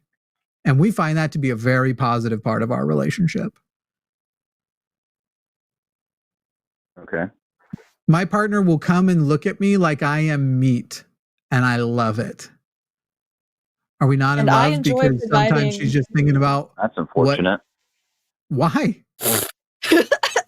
Matthew, tell me you've never been in a hot-ass sexual relationship. Life looks at you like meat. That's unfortunate, dude. Sometimes she looks at me. Really like that. Oh, buddy. Okay. I hope for you, Matthew, that you one day have somebody who loves you, who sometimes looks at you like you are meat. It's the fucking best. Oh my God. It's so good, because it sort of says a thing of like, when you have the rest of the relationship, you know that there's love, you know that there's support, you know that you can lean on them for anything, they can lean on you for anything, you know that if you're having a bad day, you want to be held by them, you want to hold them. They're the greatest thing in your life. But then sometimes they just come and look at you and go, all of that aside, what I'm thinking about is your gravy in my bowl. That's the fucking, oh my God, it's the best. When you cause a person to be overwhelmed with sexual passion toward you, that you feel like that you are an object of sexual goddessry, I genuinely hope you get to experience that one day. And I can add to that in my field. I personally, like, it gives me a huge fucking ego that thousands of people look at me and use that pictures of me as their gratification. Like, there are thousands of people on the internet who think I am one of the hottest people in the world, and that rules.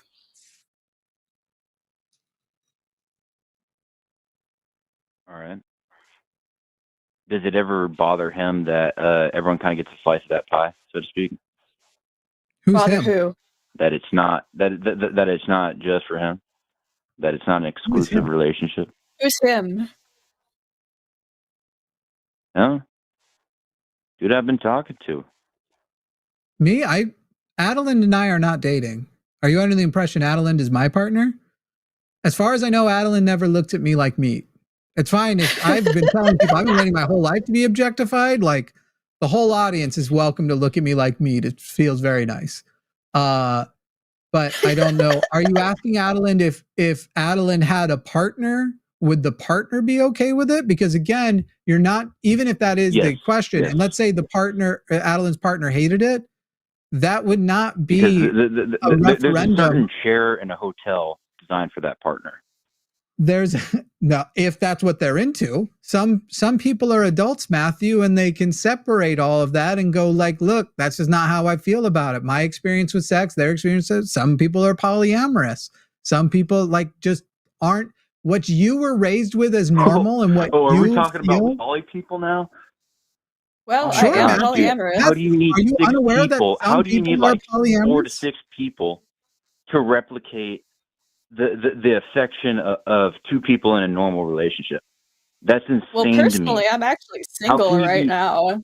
Matthew, you just described your incredulity. That doesn't make the way you framed it as true. There are lots of people and very productive and wonderful who like the concept of a community relationship.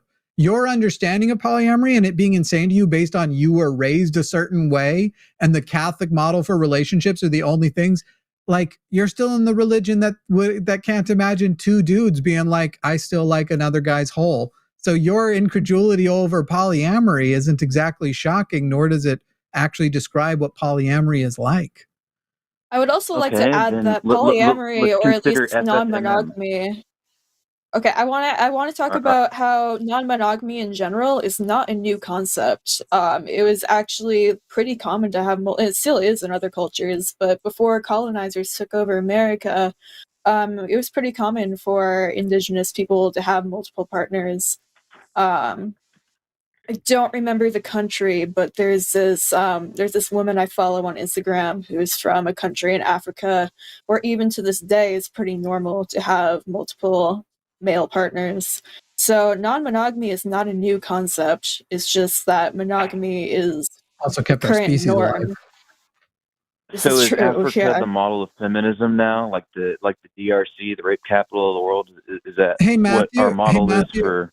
Matthew, if your point was so strong, why do you have to go specifically to extreme examples and hyperbolize everything rather than just go with y'all, like Matthew? Why do we need to go? Hyperbole. Why do you need to go to a place that is statistically selective? Ignore other cultural norms from the places that you're going. Ignore the fact that there are other places in Africa that aren't like that. Why can't you just stick to America, where we have the freedom of at least polyamorous relationships, not marriages, and society isn't burning to the ground on that basis? Excuse me, what? I also talked about Africa isn't the one place in Africa you came up with. Africa is where humans came from, and you owe Africa for your existence. If you'd like to take this opportunity to thank Africa. To what end?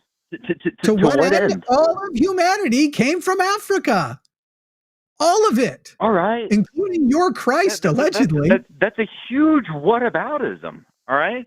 Okay. Sir, you're the one getting hyper stuck on it. All she did was make an example. You want to go with whataboutism? All she described was that this isn't a new concept. It's existed in a lot of places, including Africa, where all of humanity came from. And you want to go with whataboutism? You picked one place in Africa that you know has high rape statistics, implicitly suggested it has something to do with polyamory, and tried to categorize Africa as a whole as represented by that statistic. Matthew, we're getting terribly close to the revelation that you're also fucking racist. Do you want more countries that have high rape statistics? Matthew, it does not surprise me that you probably have like a little index card with all of the problems you have with places in Africa. I do want to mention that, I did mention... Matthew, what's an African country you do like? An African country that I do like? Rhodesia. Mm-hmm. What was it? Rhodesia. Oh, yeah. And what do you like about it? What do I like about it? The fact that they tried to change a third world country to a first world country, and then they changed it to Zimbabwe. They brought in Afrocentric Marxism, and then Robert Mugabe killed a bunch of people, and now they have no infrastructure there. So to be clear, the thing you like about it isn't that you think it's a good place, it's a positive place, which is obviously what was implied by my question, because you only had an example of what someone to shit on. It's that you feel it's an example of something that you can prove some shitty conservative point you have about Marxism by ignoring all of the other elements of what happened there. All right, what's a great country? All right, fine, Ethiopia. Second country to... What do I like about Ethiopia? One of the earliest countries to accept Christianity. What do you mean? You like Ethiopia because it has accepted Christianity? Yeah. So you don't have a problem with the spreading of diseases and things that happen there, and the fertility rate, because the Catholic Church came in, gave them aid on the basis that you get this aid if you accept our doctrine, which also includes no condoms? Yeah, that's pretty much it. There's not a lot of great sub-Saharan African countries. Gotta say. All right, now we're getting when we got there, they had I was always talking about the sub-Sahara, because when people left the Rift Valley to go to start civilization elsewhere, that's who we quote unquote owe our existence to. Everyone else who stayed didn't do shit. They maintained a similar level of civilization that they had to the rest of history, and had almost no development. Hey, Matthew, are you a groyper? Because I feel like we're just getting a little closer and closer to realizing we've been talking to an actual white supremacist this whole time. I would like to hear this conversation, but I would just want to interject real quick that I did mention Africa, but I also mentioned like indigenous, like Native Americans too, and we decided to talk about Africa. I just wanted to bring that up. But there's also Middle Eastern cultures that were very stable for a long time, for centuries, without radicalization until certain other colonial elements came in and threatened the areas. Like there's plenty of places that had it, and was literally just an example about polyamory not being a new concept. And then the guy who yells whataboutism goes, but what about this one African country where rape is high? And that's because of... Anyway, are you a groiper? A groiper? Like someone who watches Nick Fuentes and all those other fuckers? Yeah, no, a white supremacist. Think it's important that we maintain a sort of white pride and we counter Jewry.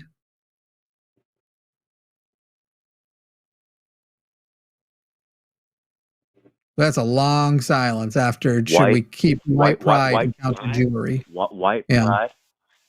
You know what? Fine. It's okay to be white. All right? Yeah, no one said it wasn't okay to be white. All right. Can you have black pride? You got white pride? And Asian pride? Are you proud to be born white? Pride? Yeah. I don't have a problem with it. No problem with white pride? Would you march in a white pride parade? Marching stupid. No.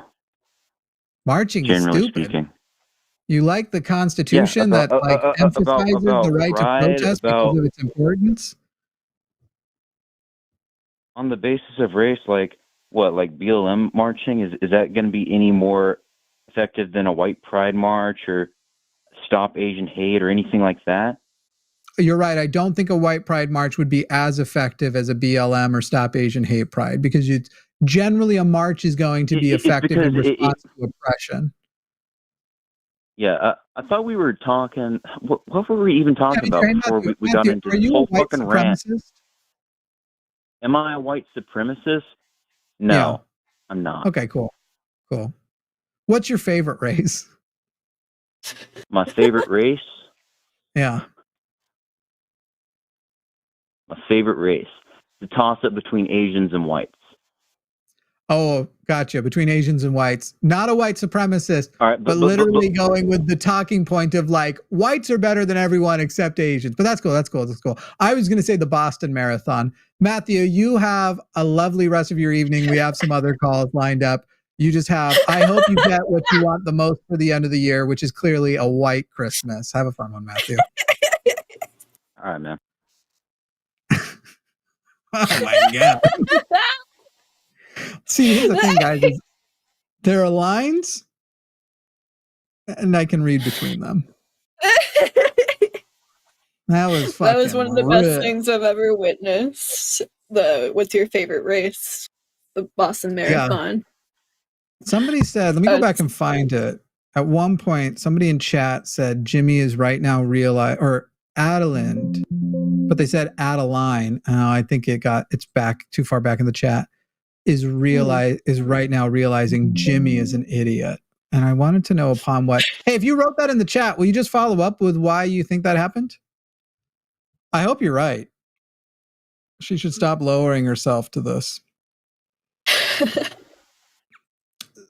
Sam, non-binary person apparently in Florida, believes prostitution should be illegal. Sam, you are on the line with Jimmy and Adalind. How are you, Sam? Hello, Jimmy. Hello, Adalind. Hi. So, Sam, upon what basis should prostitution... let's put it this way. Why should something that is legal to do for free be illegal to do if money is involved?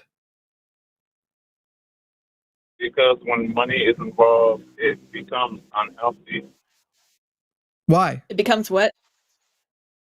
It becomes unhealthy when money is involved. Why?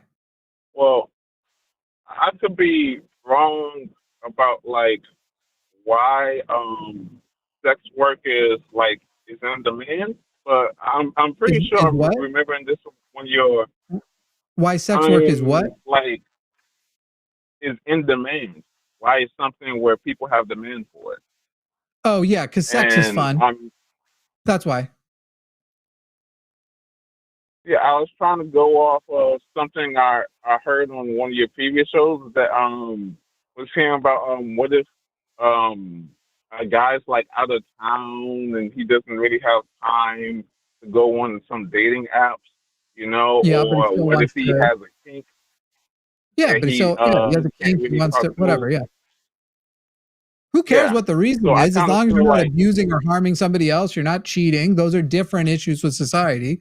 So that would be what ifs, and why would you punish the sex worker for it? As long as everybody's consenting, no one's being harmed or abused, whatever the reason is, it doesn't even have to, I'm out of town, whatever. If you want to take a break from, I literally took like a 2-year celibacy break where I went, I know that people can use sex to control me. I know that my relationship with a person I'm dating, not a prostitute, can be they can affect how I feel about them and my loyalty to them by using sex as a weapon. So I took a celibacy break. It lasted for about 2 years to work on myself emotionally and stuff. And if during that time I had just become so overcome with horniness that I was like, I got to go risk letting somebody get this power back over me, it could be the case that if there was legal prostitution at that time, maybe I would have utilized it. I don't know if I would have or not. It seems like jerking off got me through those times as much as I needed to, but there wouldn't be anything wrong with that. There's lots of reasons why a person might like to bone. And so we're talking about adding the element of money to it, Sam. You're saying that makes it unhealthy, and we're just asking you why. Because it ends up changing like the expectations that people have with like, we have a society where like a lot of women, which I guess I don't know if I'm quoting the right number, but maybe like 20% of women, or maybe 2 out of 5, just opt out of even trying to date men because they don't feel safe.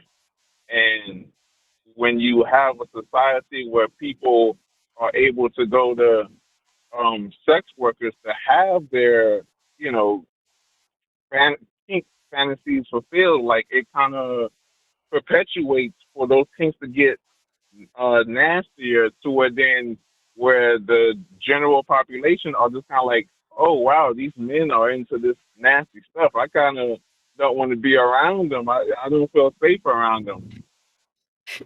I mean, so that is the most made up problem I have ever heard on this fucking show ever. Prostitution is legal in many countries and they don't run into this at all. And in fact, you could argue that socially for women, many of those countries are better than America. Australia, for example.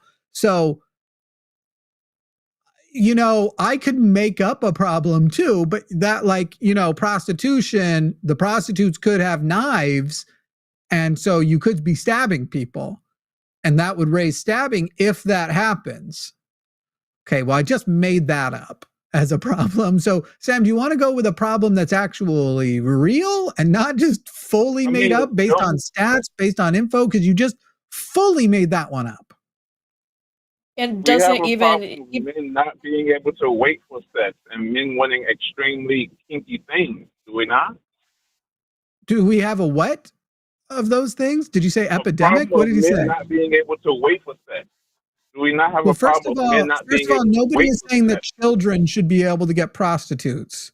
So you're still gonna have to wait. But why is waiting for sex a virtue? My partner and I don't wait for sex. I mean, if the other one says like not now, later we'll wait, but we don't wait. What is virtuous about waiting for sex?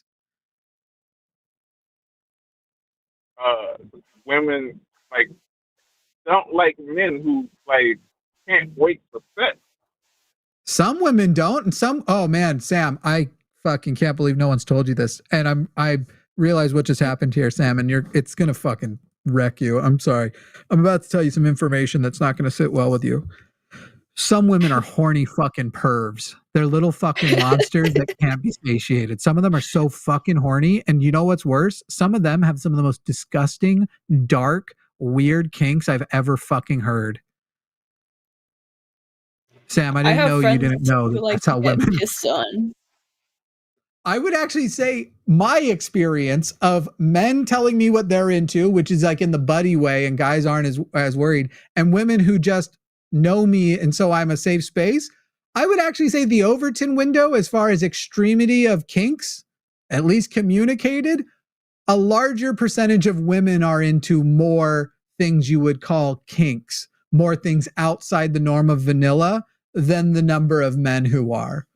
Like, it's a higher kink is a higher occurrence amongst women than men. That's anecdotal, but I have a feeling there's data that backs that up.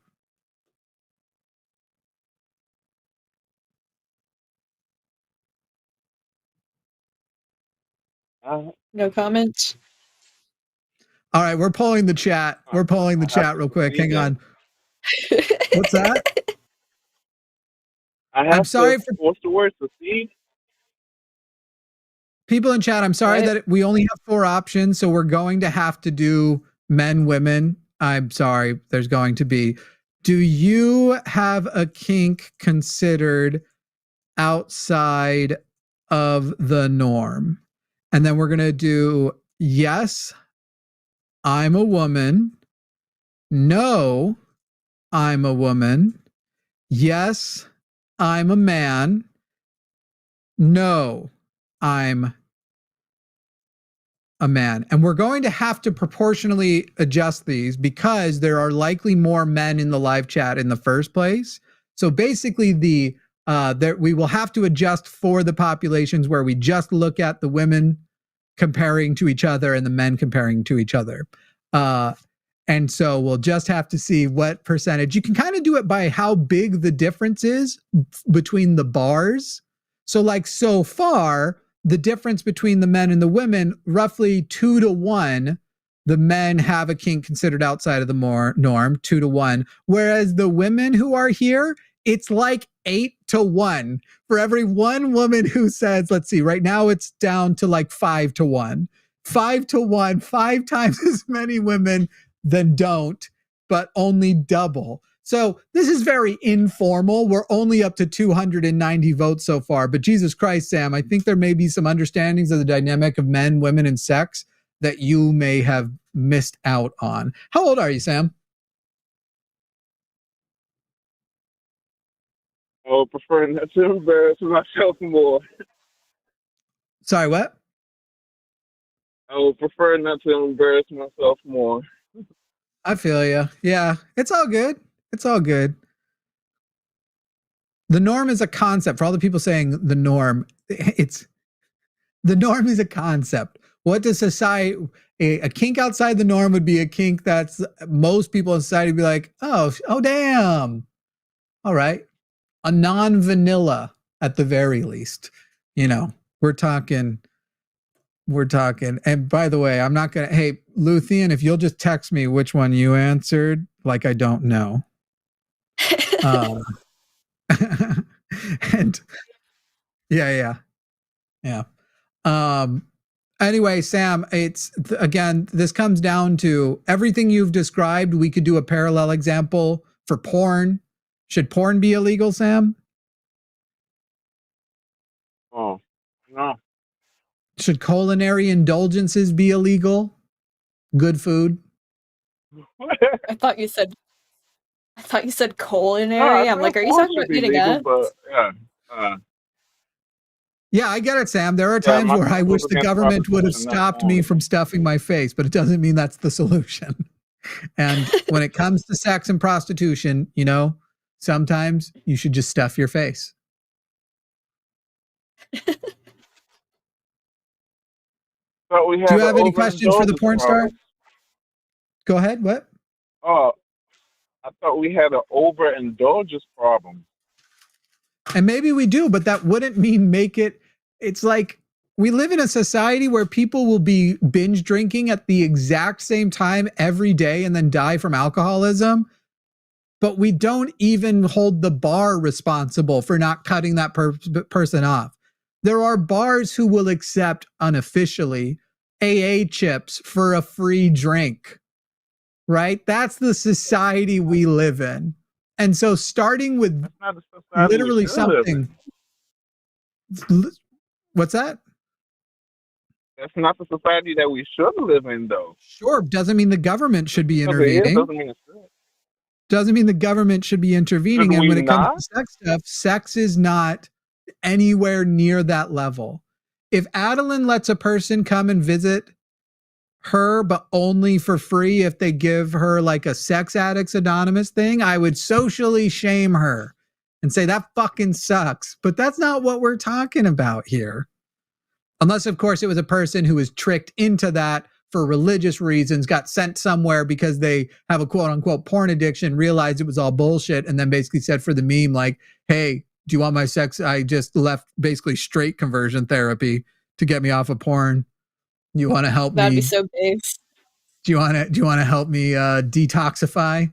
What is the word? You want to help me detox? Yeah. Anyway, Sam, do you have any questions for the porn star? Man, I just can't think of nothing. But What's thanks that? for the talk, though. Yeah. So I couldn't think of anything on the man. So about the whole feeling objectified thing, like I don't know. I guess it's just surprising. I don't know. I guess I'm just surprised. I can't think of anything. Sam, who's the hottest celebrity you know of? The guy who plays Iron Man. If Robert Downey Jr. gave an interview and was like, I don't know who he is, but a picture of this guy Sam came across my Instagram feed, there's something about him where I look at this guy and I can't, and like a bad dose of Cialis, my erection doesn't go away for 4 hours. Would that delight you or offend you? What, you having an erection for a long time? Would that delight me or offend me? Robert Downey Jr. has an erection for 4 hours because he saw your picture on Instagram. Oh, that would delight me. Right. Yeah. So when you are consenting, objectification is the shit. The problem with objectification isn't actually objectification. It is consent. And by the way, even without consent, as long as you never externalize it, what happens internally in your head is between you and your brain. If you want to I was just telling doing the last caller. Yeah, go ahead. Yeah, I was just telling the last caller how awesome it feels that thousands of people on the internet think I'm one of the hottest people alive. Like, that feels fucking good. I'm not gonna lie. Sam, I think the answer to everything that you are seeing wrong is consent. When it comes to prostitution, you're worried about the way to adjust other people's consent. When it comes to objectification, you're worried about objectification, externalized objectification without consent.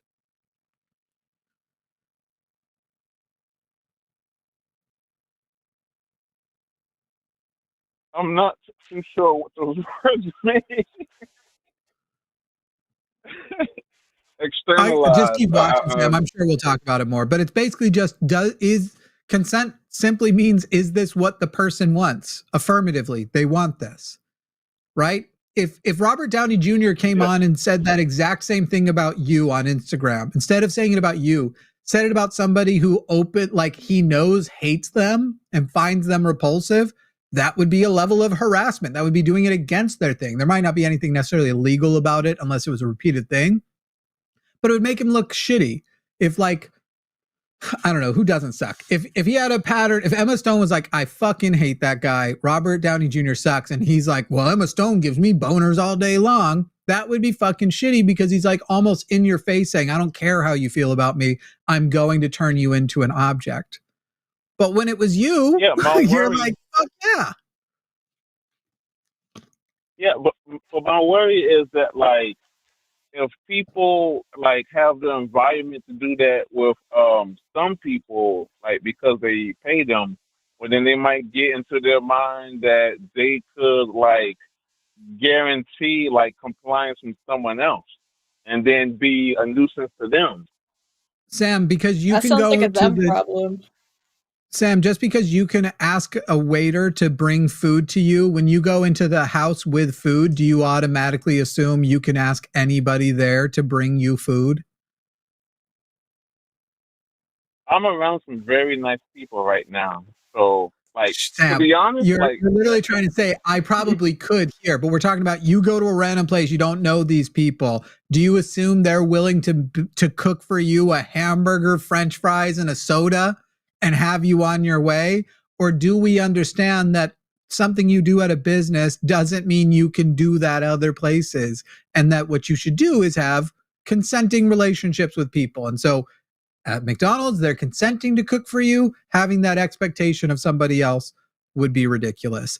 With a prostitute, they're consenting to have sex with you for money. Having that expectation of somebody else just because you want would be ridiculous.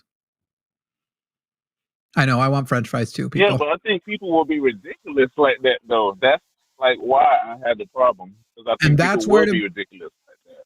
And that's where society needs to respond. And if they do so in a way that actually violates the autonomy or consent of another person, starting at levels of harassment or more, that's when you get the law involved. That's where you pass the laws. But you don't punish the prostitute for offering a service, because if she, which by the way, again, in places where prostitution is illegal, sexual assaults actually go down, not up. So even here, your theory is not wrong. A person who is denied, doesn't feel like they have any avenue for sex in a society that both shames sex general, shames the desire to have sex in general, and won't let you buy it, is more likely to act out violently and commit sexual assault than in societies where prostitution is legal. So even that theory you have doesn't pan out. But even if it somehow did, you wouldn't go, hey, hooker, you're the problem here, not the guy who then went and committed sexual assault. Well, my mentality is not to blame the hooker. My mentality is like for like a fundamental shift in society to where it's like we find ways to where like have. I don't agree in conversion therapy. I know conversion therapy messes people up, but like the way to make those desires like go away. No, you know? Sam, then you do believe in conversion therapy. You just don't believe in queer conversion therapy. That is what you just described. Therapy to make sexual desire go away is like chemical castration or conversion therapy. You just don't. If you're saying you don't want to stop people being attracted to each other, self-control and consent. I guarantee you, I am in the top, I don't know, 1 percentile, maybe 5 percentile. I've been sick the last couple of years. It's gone down a little, but generally, I am in the highest percentile of male libido. It has affected my inability to assault somebody. Not at all. I'm very capable of never assaulting someone just because I get really horny. Learning consent and like healthy sexual attitudes, and also not shaming people in society for taking care of those desires by themselves and giving them sexual alternatives is the answer, not making something illegal that brings someone else economic security, not making their job illegal because you're worried they then won't be able to, which, let's be clear, the reason why prostitution is illegal is because only rich people are supposed to be allowed to have prostitutes. I want to add, Sam, do you know what the Nordic model is? No. It's just for the record, I don't agree with the Nordic model, but just to explain a little bit of what it is, it's been popular in, well, the Nordic area, especially Sweden. There's probably other countries too, but that's why it's called the Nordic model. It makes it not a crime to sell sex, but it makes it a crime to buy sex, and also criminalizes anyone who might be like involved in that process. For example, like security or whatnot. Is that something that you are like? Is that in your mind something that you think would be better?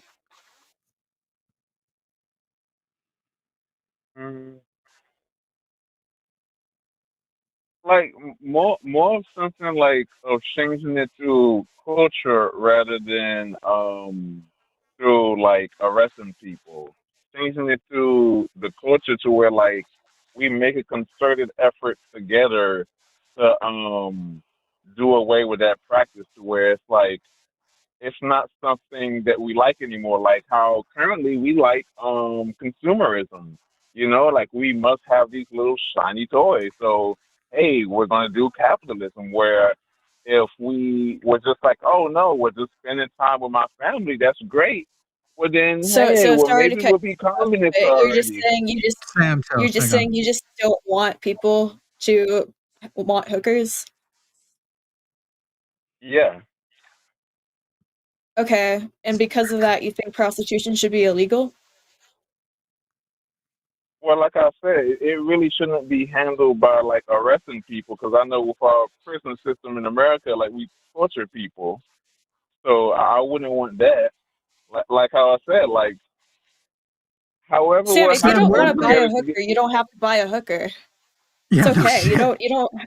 You His don't have problem is to, their problem is they do want to buy a hooker. Like, and that's Sam, I feel okay. like you're projecting out that you think if prostitution is legal, you won't be able to help yourself. And we're trying to tell you you should have a healthy attitude about it going in. And then if you want to get a hooker, buddy. And don't feel bad about it after. Get all the hookers you want, Sam. If you can afford a sort of what's it called? Like a harem fantasy, who wouldn't? Right? Do you, Sam. But Sam, what do you think causes a person to rape? Like a person rapes somebody, what is it you think they're acting out on? What impulses? Um, well, the way how I was taught, like in school, was that it's about power. Yeah, exactly. Like it's It's not about love. literally so these things are separated. And that's true of rape. It's true of pedophilia. It's more akin to power dynamic problems and problems with your fucked up brain and trying to dominate people than it is anywhere related to sexual orientation. It's completely different. It's also why when people send me their emails of the don't compare pedophilia to that. It's a sexual orientation. It's just one they can't act on. There's more going wrong than you just have a sexual orientation we can't abide. Get the fuck out of here on that. So, Sam, again, what you're describing is people like acting out and stuff. Somebody put it very well in the chat. I don't remember where I saw it. Rape is not a product of sexual desire plus impatience. And so when it comes to prostitution, if there are things you're worried about, you need to work on your own. You need to talk in therapy because it means there's going to be some underlying issue. But don't worry, Sam. You still live in a capitalist society. You'll run out of money before it gets too unhealthy buying all those hookers. By the way, you were saying like how just the same way we're trying to tell people to change their mindsets about consumerism, you want them to change their mindset about like sex and being horny and sexuality. So please tell me where on my body is my consumer organ? Where's my 4.5 billion years of an organ development for the sake of consumerism? I suspect it's the male nipple, but you tell me. No, there's no. With our You're saying we think thoughts of what we want to comparing this to consume. being horny. My genitals and the horniness, which is the chemical drive to use them, is not comparable to consumerism, the desire to buy stuff. Like, it's not, those aren't things. But I do think, like I said, you could talk me into it being the male nipple. Sam, I think we got to leave it here, bud. But I will say somebody super chatted to make sure we told you hearing queer folk advocate for conversion therapy is a lot. Please understand, Sam, that's torture, not something you should wish on anybody. And I think I just want to reiterate, Sam, while you're saying what you want isn't conversion therapy as you understand it, any method, therapy or whatever, whose goal would be to make even straight people less horny would be conversion therapy. And it would be psychologically devastating to people.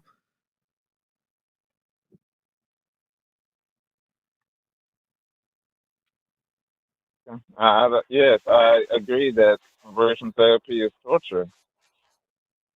Mm-hmm. All right, well, we'll let you go there, Sam. Think about what we said, and if you need to, get yourself into some therapy to figure out some of these other attitudes you have about horniness and sexuality, because it seems you still have an inner idea that just horniness is a negative trait, and that bums me out. Yeah. But it pays Adalind's rent sometimes. There's a lot of guys in those DMs that are ashamed to be there. All right, thank you, Sam. And they shouldn't be. No, they shouldn't. Thank you. All right. It's a little funny that they are because they're usually maggots in that scenario, or like Arden was telling me when she was doing OnlyFans that like the number of transphobes who would like attack her on Twitter and then clearly show up in her OnlyFans DMs was a larger number than one would expect. Yeah. Yeah, or just like you could tell the similarity of the username or the language that they're using immediately, and it's like, for sure. yeah, it's just the irony. I do gotta get out of here. I got shit to do. Yeah. But I had a great time. Thank you for having me on.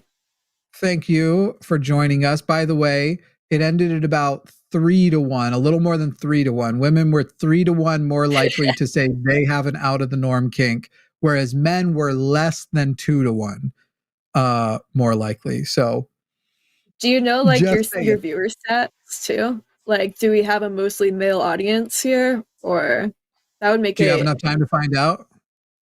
Yeah, I can make that work. I got 2 minutes. I'm just going to do man, woman, other for our options here. We're going to do man, woman, other. Let's find out what we got here. What are you? Asked very man, woman, other. And I'm sure there will be at least one edgelord in the live chat who's like, other, because I'm an Apache helicopter. No one's watched the show before. Right. Yeah. But the nice thing about that other one that we were breaking down is even though the percentages are out of 100, if 8% of women say they don't have a kink, but 26% say they do outside of the norm, you can isolate those and just go, well, 8 is roughly a third of 26, 24 would be. So women are 3-1 more likely to have a kink than not, whereas men were 25-41, which is less than half by a lot, actually. That's like 1 to 1.7 more likely. So 1.7 to 1 more likely. Anyway, looks like today's stream is 57% men, and then the rest is woman or other. 28 woman, 15 other. 43% interesting. Which is what? Oh yeah. Huh? What was the point you were making? Oh, that women are more into the kinks, because I just wanted to make sure our ratios weren't off because of audience statistics. The way I was analyzing the numbers and comparing their percentages to each other as opposed to men to women already accounted for that. You're right. I did not think about that. Yeah. Anyway, I gotta go. Okay, bye everybody. This was the show, and now it's over. Bye.